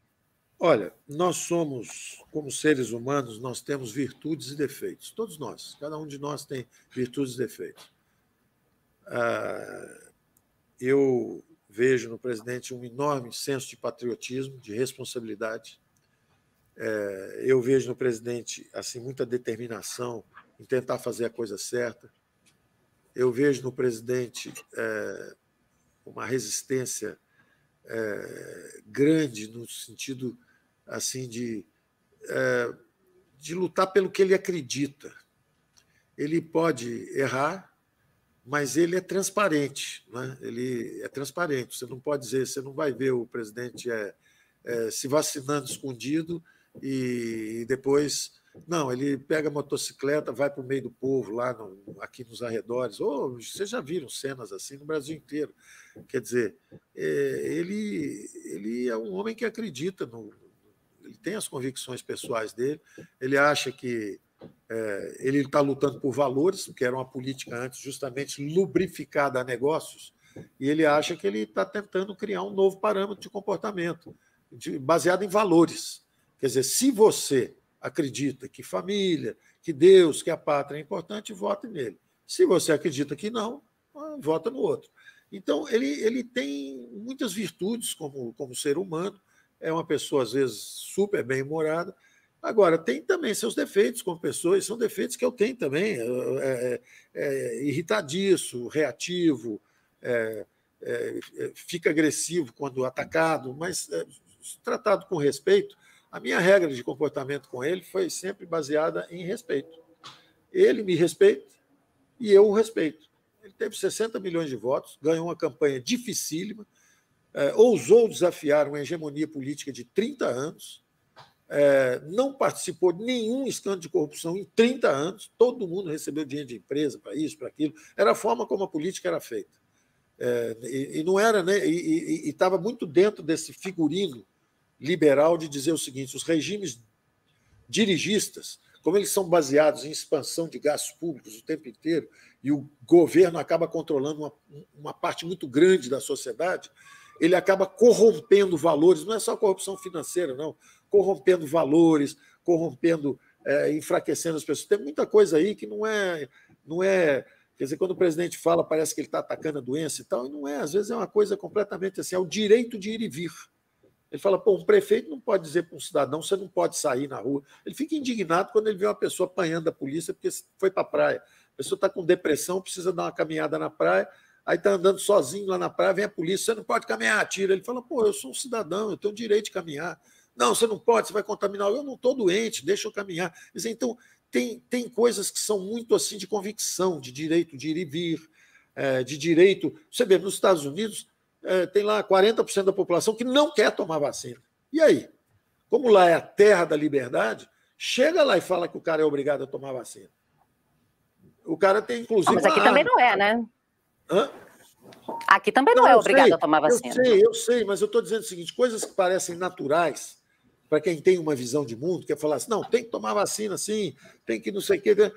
Para um americano, por exemplo, ele fala assim, não, eu tenho a liberdade, se eu quiser eu tomo, se eu quiser eu não tomo, se eu quiser sair de casa eu saio, se eu não quiser eu não saio. Então, tem visões de mundo que são um pouco diferentes. Eu acho que a essência da democracia é você saber conviver com a visão que é diferente da sua. Tem a visão que é diferente da sua, você tem que aceitar, você não pode criminalizar. Mas o senhor acha que o presidente Bolsonaro está no caminho de aceitar isso? Então, aceitaria eu acho o presidente o seguinte, o presidente disputou eleições 28 anos na Câmara. Agora disputou a eleição presidencial. Não houve um ato de violência em nenhuma das manifestações do grupo dele. Quer dizer, tem atos e palavras. Tem muita gente que nas palavras é sempre muito civilizado e tal, e às vezes nos atos você descobre Você descobre, tem partidos que são paz e amor, muita alegria, mas não tem um movimento de 15 pessoas, vira uma quebradeira de um banco, vira queimar pneu, quebrar ônibus, tocar fogo. Então tem gente que fala bonito e que nos atos é destrutivo. O presidente fala, todo mundo fala que ele vai dar o golpe todo dia, ele ainda não saiu das 4 linhas, quer dizer, não, pelo menos na parte econômica. Ele ainda não saiu, ministro? O senhor acha que pode ser que saia? Não, Denise, eu estou dizendo o seguinte, que tem muita gente que fala tudo certinho, que já saiu das 4 linhas, já está fazendo coisa fora do espaço. E o presidente, até agora, e pelo menos os atos que eu vi assim, olha, não pode designar o chefe da Polícia Federal. Todos os presidentes passaram antes de designar chefe da Polícia Federal. Proibido ele designar. Ele esperou passar a proibição. Depois não pode tirar o embaixador, tirar o embaixador. Eu não quero entrar nesse próprio político, não, porque o meu território é outro. O que eu estou dizendo é o seguinte, a minha regra de relação com ele é respeito. Eu o respeito como presidente, ele me respeita como ministro que cuida da economia, ele é um conservador, eu sou um liberal. É uma aliança para mudar o modelo econômico do Brasil, na minha visão, porque eu acho que mudando o modelo econômico, você vai para o caminho da prosperidade, você vai melhorar a produtividade dos trabalhadores, a competitividade dos empregos, o Brasil vai voltar a crescer 4%, 5% ao ano, vai ser muito bom para o Brasil. E essa democracia brasileira, que fez uma longa transição, vai achar um ponto de equilíbrio, porque primeiro ela estava de um lado há 20 anos, aí ela foi para o outro lado 30 anos, agora ela vem de novo para um lado, e aí ela vai acabar achando um centro aí, liberal-democrata, social-democrata, ela vai acabar se equilibrando. Mas ela tem o direito de experimentar e experimentou. Primeiro uma moça que foi guerrilheira, mas virou uma presidente depois. Agora um moço que foi militar, que batia continência, mas que foi 28 anos um parlamentar. Durante 28 anos ele foi um parlamentar. Como é que ele não vai... E ele chegou ao poder pela democracia. Então, em princípio, ele foi produzido pela democracia. Ele foi produzido lá. E ele tem uma visão de que... Aí é a visão dele de que está tendo desvios. Seja desvio ético, seja suspeita de que tem gente ganhando eleição... Por que não pode fazer? Sabe quanto custa uma urna eletrônica que tenha um aparelho de recibo? Custa 2 bilhões. Se tem uma causa de 200 bilhões do SMS contra a gente, aí tem uma outra causa agora de 260 bilhões do Fundeb. Por que não pode botar 2 bilhões e fazer uma urna um pouquinho mais segura? Quer dizer, devia ser um problema relativamente simples para uma democracia sofisticada como a nossa. Tem as urnas de primeira geração, tem as de segunda, pode ter terceira. Ninguém pode ter nada contra um avanço tecnológico. Então, está errado quem diz que não pode ter urna de jeito nenhum, está tudo pronto, seguro e não deve mudar. E está errado também quem dizer que se não mudar, o resultado da eleição não vale. São dois extremos. Eu acho que a gente não custa nada conversar sobre isso. Civilizadamente, qual o problema? O presidente defende isso há anos. O Rodrigo Maia apoiou, pediu o voto impresso. O Ciro Gomes pediu o voto impresso. O PSDB questionou, está hoje aí, tem ministro aí pedindo para retirar a causa, prefeito do Rio de Janeiro pedindo para retirar a causa porque ele questionou sobre fraude em eleição. Então, essas discussões políticas são normais. Por que nós vamos transformar isso numa crise institucional? São normais, é normal. O homem tem 60 milhões de votos, ele tem o direito de falar assim, pessoal, faz uma urninha eletrônica aí, já que gasta 200 bi nisso, 100 bi naquilo, gasta 2 bizinhos aí para fazer um negócio mais arrumado. É um direito dele. Ou não? Nós não podemos ter opinião? É crime de opinião agora?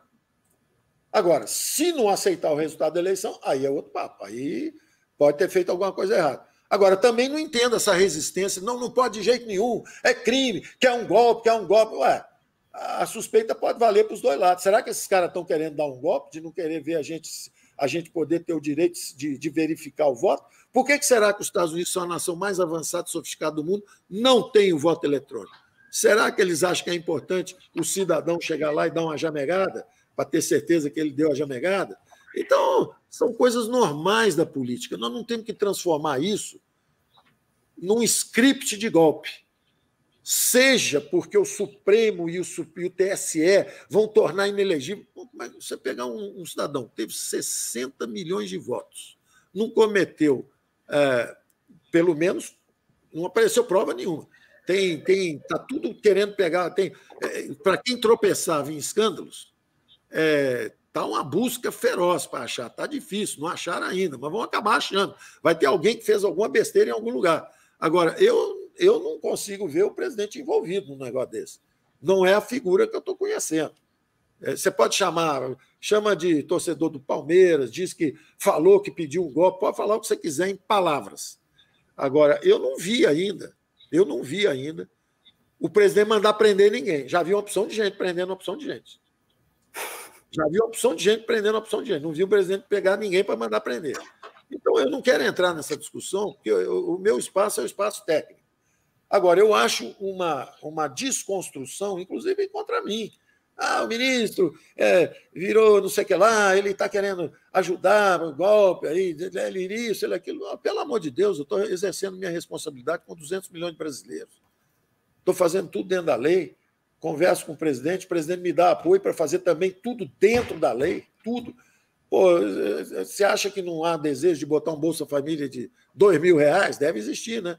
O presidente não é ele, até hoje, para mim, é um homem popular. Ele não é um populista. Ele nunca chegou para mim e falou assim, olha, tem que fazer isso. Aí ele falava, olha, ele demorou, ele hesitou muito a ver que, no caso do Bolsa Família, porque ele falava assim, pô, peraí, nós temos que ajudar as pessoas que precisam, mas também não tem esse negócio de ficar todo mundo estimulando as pessoas, porque os empresários reclamando muito que não conseguem contratar, porque tem gente que está em casa e não quer trabalhar, principalmente no Nordeste. Então, muitos políticos persuadindo a ele a dizer que não, tem que ser o Bolsa Família, tem que ser 400, 500, 600. Depois de muito tempo, muita pesquisa, mostrando isso, aquilo, outro, é que ele começou a falar, não, talvez tenha que ter mesmo. Mas não era um ímpeto populista. Vocês viram ele alguma vez falando, tem que ter um Bolsa Família? Agora, recentemente, a influência toda, esse ciclo de politização, é que começou a contaminar, a chegar perto. Mas não era um instinto dele. Então, é muito interessante, porque se ele não conversava com o Centrão, ou com os políticos em geral, ele não tem conexão. Aí, quando ele arruma conexão e tem apoio no parlamento, ele se entregou para o Centrão. Como é que o Fernando Henrique governou? Com aliança, né? Não, todo mundo governou com o Centrão. O Centrão está sempre perto, de quem quer que seja, né? O PT acusou o Fernando Henrique de comprar a reeleição e criar o toma lá da cá. Aí depois acusaram o PT de fazer a mesma coisa. E o que se chama de Centrão hoje, do meu ponto de vista, até hoje, eu não vi nada ainda inadequado.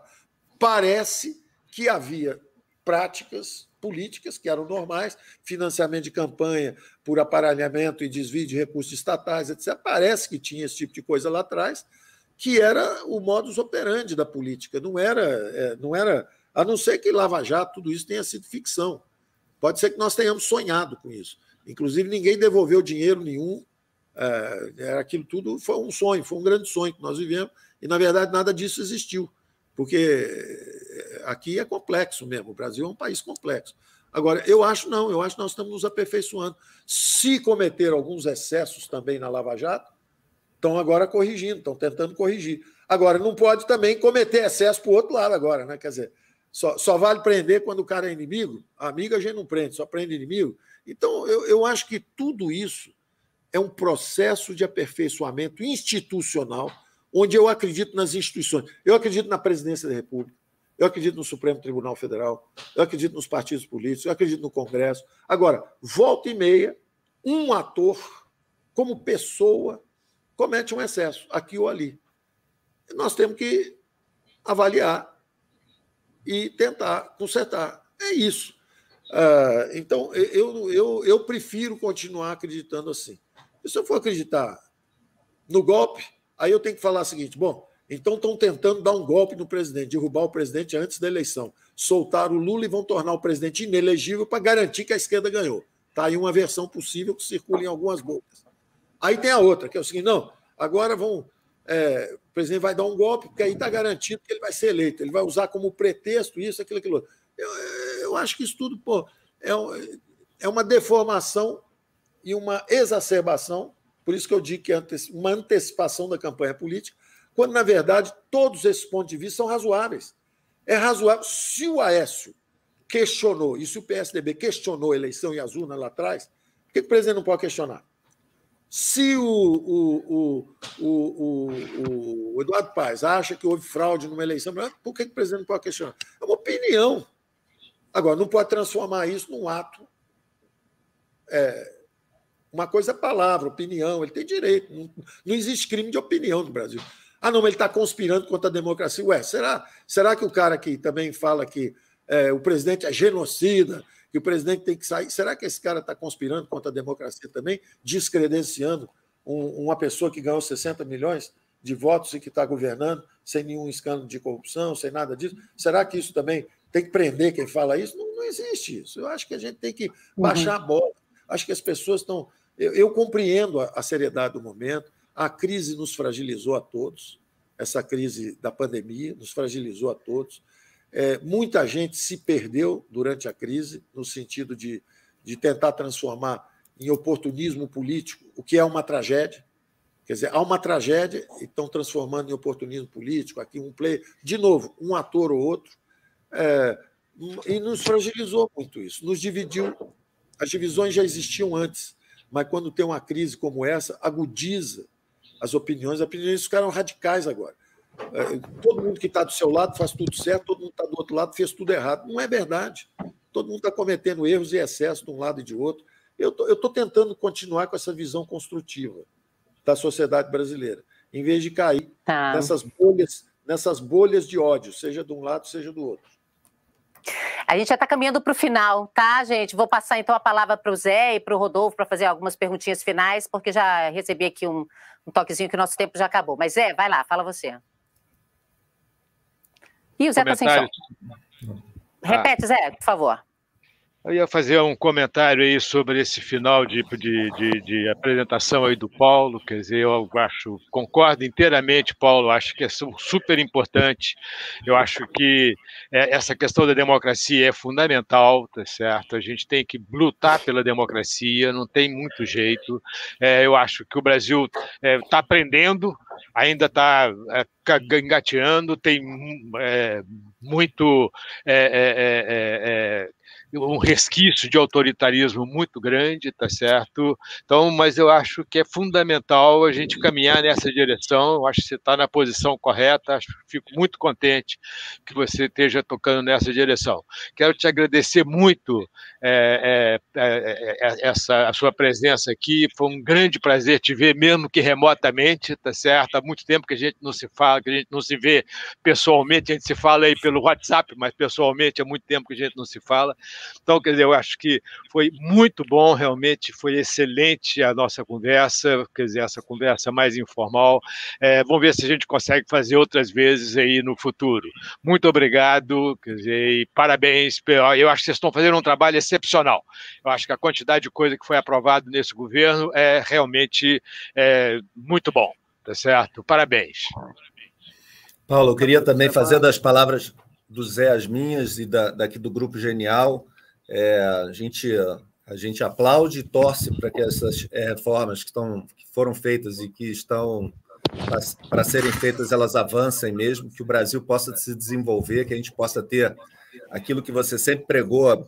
Eu falei para você na última apresentação, né? Eu e o André, nós fomos criados, ou nós começamos no mercado financeiro te ouvindo nos seus discursos e tudo. A gente teve o privilégio de ir aprendendo com você ao longo do tempo, você ali na mesa de operações falando das suas convicções, e elas são as mesmas desde aquela época, né, de como você enxergava o Brasil e qual era o caminho. Então, quando a gente vê tudo que está acontecendo agora, a gente realmente acha que a gente está indo para o lado certo. Quando as pessoas criticam o seu lado liberal, eu acho um absurdo, porque é isso que eu estava falando. O setor privado ganhou protagonismo também na economia, quer dizer, o setor público teve que encolher por razões de orçamento, por razões de convicção de como o país deveria ser tocado, e o setor privado foi capaz de tomar essa liderança. Então, isso eu acho que é muito bom, vamos desenvolver, estamos perdendo realmente as pessoas lá para fora, os jovens, os talentosos e aqueles, talvez, que não encontram emprego, estão indo para fora, as empresas também estão indo para fora, isso é ruim, a gente precisa reverter isso daí, a gente precisa digitalizar mais a economia também brasileira, né? A gente precisa trazer avanço para isso, que já foi considerado país do futuro, né? Está perdendo um pouco, perdeu bastante esse rótulo aí que foi colocado. A gente precisa voltar com isso daí para cá, digitalizar, adequar novas tecnologias, tudo isso que está acontecendo é um atalho para a gente, né, sair um pouco do atraso que a gente vive aqui também. Então, a gente, de novo, torce e agradece muito você ter podido ficar aqui com a gente, mais de 2 horas aqui conosco, né, com o nosso grupo, com nossos espectadores aí. Também agradeço todo mundo que esteve presente aí, que participou, e esperamos realmente que o Brasil possa ir melhorando e nesse espírito de democracia e diálogo, que sempre é importante aí para avançarmos.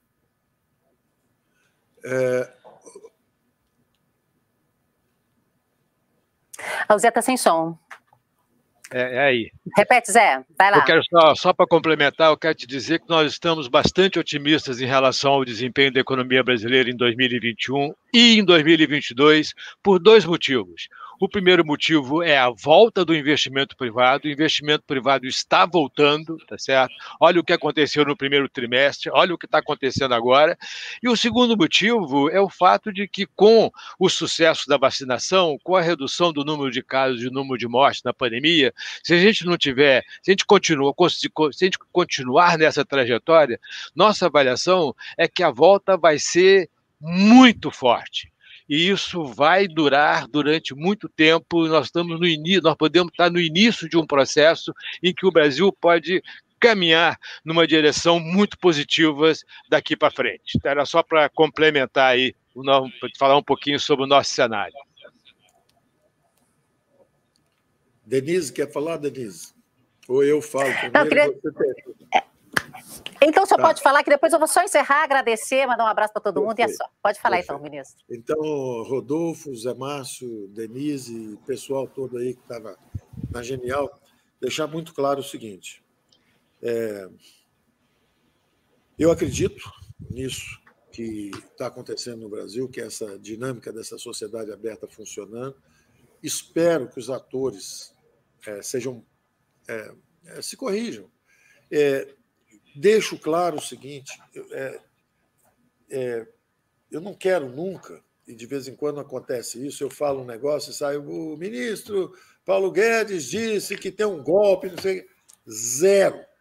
Não falei nada disso. O que eu estou dizendo é o contrário. Estou dizendo assim, tem uma realidade, os fundamentos fiscais, o nosso compromisso com os fundamentos fiscais, o apoio que o presidente tem nos dado para implementar o programa com os fundamentos fiscais, a sustentação parlamentar, que antes era precária e agora chegou, e as reformas estão andando mais rápido, a vacinação em massa, a volta dos investimentos privados, a criação de empregos. Esses são os fundamentos econômicos que eu estou convivendo aqui. Isso é com isso que eu estou convivendo aqui. Agora, tem um outro universo, que é o universo político, que está em conturbação. Eu tenho que acreditar que os atores cometendo excessos aqui e ali vão, da mesma forma que nós estamos trabalhando nessa dimensão econômica juntos, todos juntos, os governadores estão fazendo os investimentos que tem que fazer, estão arrecadando, da mesma forma que está todo mundo trabalhando junto aqui nisso, está trabalhando, eu acredito que na política eles vão ter que trabalhar juntos também. Quem estiver cometendo excesso tem que respeitar o outro. E aí é que eu disse que tem bolhas que estão sendo criadas e narrativas que estão criando um som ensurdecedor. Então, tem esse sinal de informação, que é a economia se revigorando de um lado, e, de outro lado, esse enorme barulho político, e ele é compreensível, mas ele tem que se acalmar e tem que ser reduzido. Mas por que ele é compreensível? Porque, de um lado, e eu acredito que isso é como se fosse uma guerra nuclear escalando, que é assim, de um lado, um grupo fala o seguinte, olha, nós estamos trabalhando direito, estamos fazendo tudo certinho, não tem nenhum escândalo de corrupção, nós estamos dando o melhor possível, e tudo que dizem do lado de lá é o contrário. Ou seja, na verdade, isso é um golpe que está sendo preparado, de alguma forma, primeiro eles vão olhar o filho do presidente, depois o advogado do presidente, depois o tio do presidente, depois o irmão do presidente, e, na verdade, eu não consigo ver o presidente fazendo um negócio de corrupção. Eu não vejo isso. Eu estou lá toda hora, a conversa é sempre de economia, de a relação com o Mercosul, o problema da vacina. Eu vejo um ministério trabalhando, o Tarcísio fazendo o trabalho dele, a Tereza Cristina fazendo o trabalho, todo mundo, cada um trabalhando de manhã. Quando você vê uma reunião nossa, o Ciro veio para a nossa reunião ministerial, aquela que vazou é quando o pau estava comendo ainda, tinha muita briga, estava com uma fusão danada, o governo ainda chegando, coisas acontecendo em Brasília, nós chegando. É interessante que o tempo foi passando, quanto mais o grupo apanha, mais o grupo vai perdendo a comunicação fácil com a mídia, mas, por outro lado, vai se concentrando no trabalho. Então, eu vejo todo mundo trabalhando. As reuniões hoje, quando o Ciro chegou na nossa primeira reunião, eu imagino o que ele pensou, porque cada um falou o que está fazendo e tal. Ninguém falou de crise política, todo mundo falando, a infraestrutura está indo assim, olha, eu estou com esse problema aqui na agricultura, está tendo esse problema aqui. Quer dizer, está aquele mundo de gente trabalhando e pensando naquilo ali. Agora, tem uma turma em volta falando, olha, estão preparando um golpe, você vê que a gente está trabalhando, está fazendo tudo direitinho, e eles querem inventar uma crise para tirar o presidente, querem derrubar o presidente, primeiro soltaram o Lula, estão condenando a Lava Jato de forma que ninguém fez nada errado. Quer dizer, então tem um grupo político em torno de ação, digamos assim, de militantes que está convencido que querem dar um golpe no presidente. Aí você vai para o outro lado, do lado de cá, essa convicção. Primeiro soltaram o Lula, agora anularam a Lava Jato, agora estão não sei o que, gente que tem 10 processos, não é processado, mas agora vão criar. Né? Se o sujeito tem uma rede social que ajuda o governador X, tudo bem. Agora, se tem uma rede social que ajuda o presidente, está conspirando contra a democracia e tal. Então, tem uma turma que está convencida. Esse é o barulho político. Tem uma turma convencida que estão querendo dar um golpe no presidente da República. E vice-versa. Do outro lado, tem um grupo também que está convencido que o presidente é que quer dar o golpe. E os dois lados estão em guerra, com narrativas, com esse negócio todo.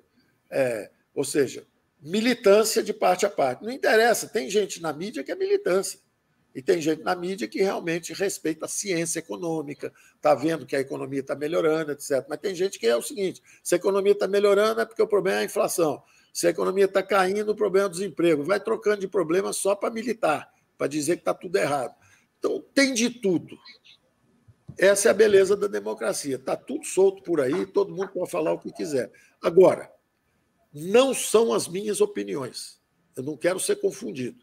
Ministro diz que Lula... Não estou dizendo isso. Eu estou dizendo que tem bolha de um lado, tem bolha do outro, tem uma confusão danada. Agora, tem atores que estão em luta. Tem atores que estão em luta. Eu espero justamente que as instituições moderem os atores. Só isso. É essa barulheira política que está contaminando a economia. Essa barulheira política. E barulheira política tem dois lados.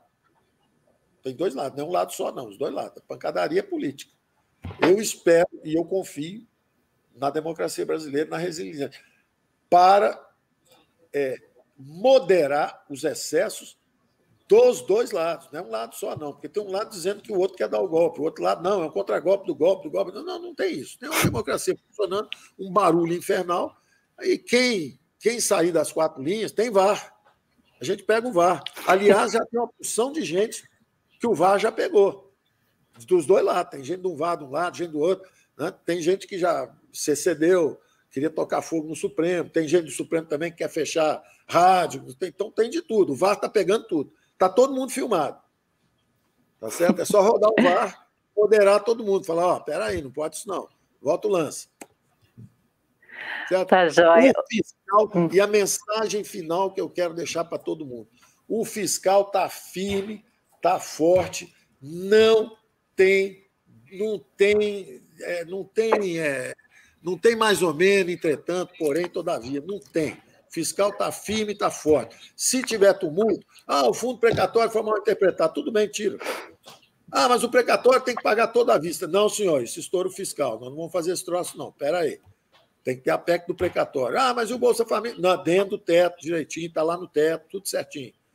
Entendeu? Então, pode ser até que, se for para fazer uma reforma tributária, que vai fazer um absurdo qualquer, que vai travar o setor privado, não é o que nós acreditamos. É o contrário. Ou ela é construtiva ou ela foi limitada a algo que vai ser bom, ou eu prefiro não fazer. Ah, não, vai ter que comprar agora apoio de isso, daquilo, mais Estado, mais município, tudo para poder. Não tem, então não tem problema, não precisa. Se não tiver reforma nenhuma, vai ter o déficit 1,7 esse ano e 0,3 o ano que vem. Agora, é perder uma oportunidade, é justamente no momento em que a economia começa a andar mais rápido e começa a ter um aumento de arrecadação, essa é a hora que você pode reduzir um pouco a carga das empresas, é a hora que você pode reduzir um pouco a carga do salariado, colocar uma modesta contribuição dos donos afluentes de pagar 20% sobre lucros e dividendos, isentando, inclusive, abaixo de 4.800.000. Ah, mas aí você perdoou todos os PJinhas. Claro, ninguém quer pegar PJ hoje. Você quer justamente pegar o PJão.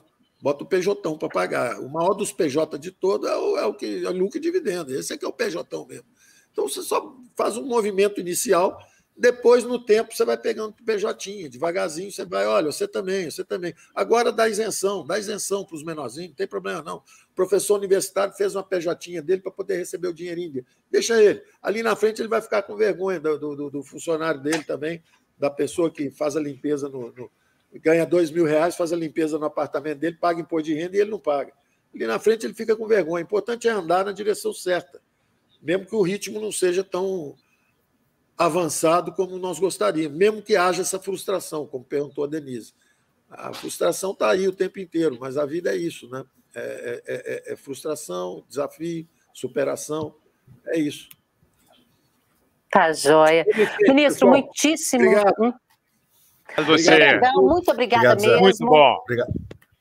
Foi ótima conversa. Queria também agradecer a todo mundo de casa que acompanhou isso aqui, quase 2 horas de conversa com o ministro Paulo Guedes. Deixa seu like, compartilhe com seus amigos que estão aí tentando entender o Brasil. Queria já deixar um convite, ministro, para o senhor voltar daqui a alguns meses para a gente conversar novamente. Assunto não falta. Então, um abraço, muito obrigada ao senhor.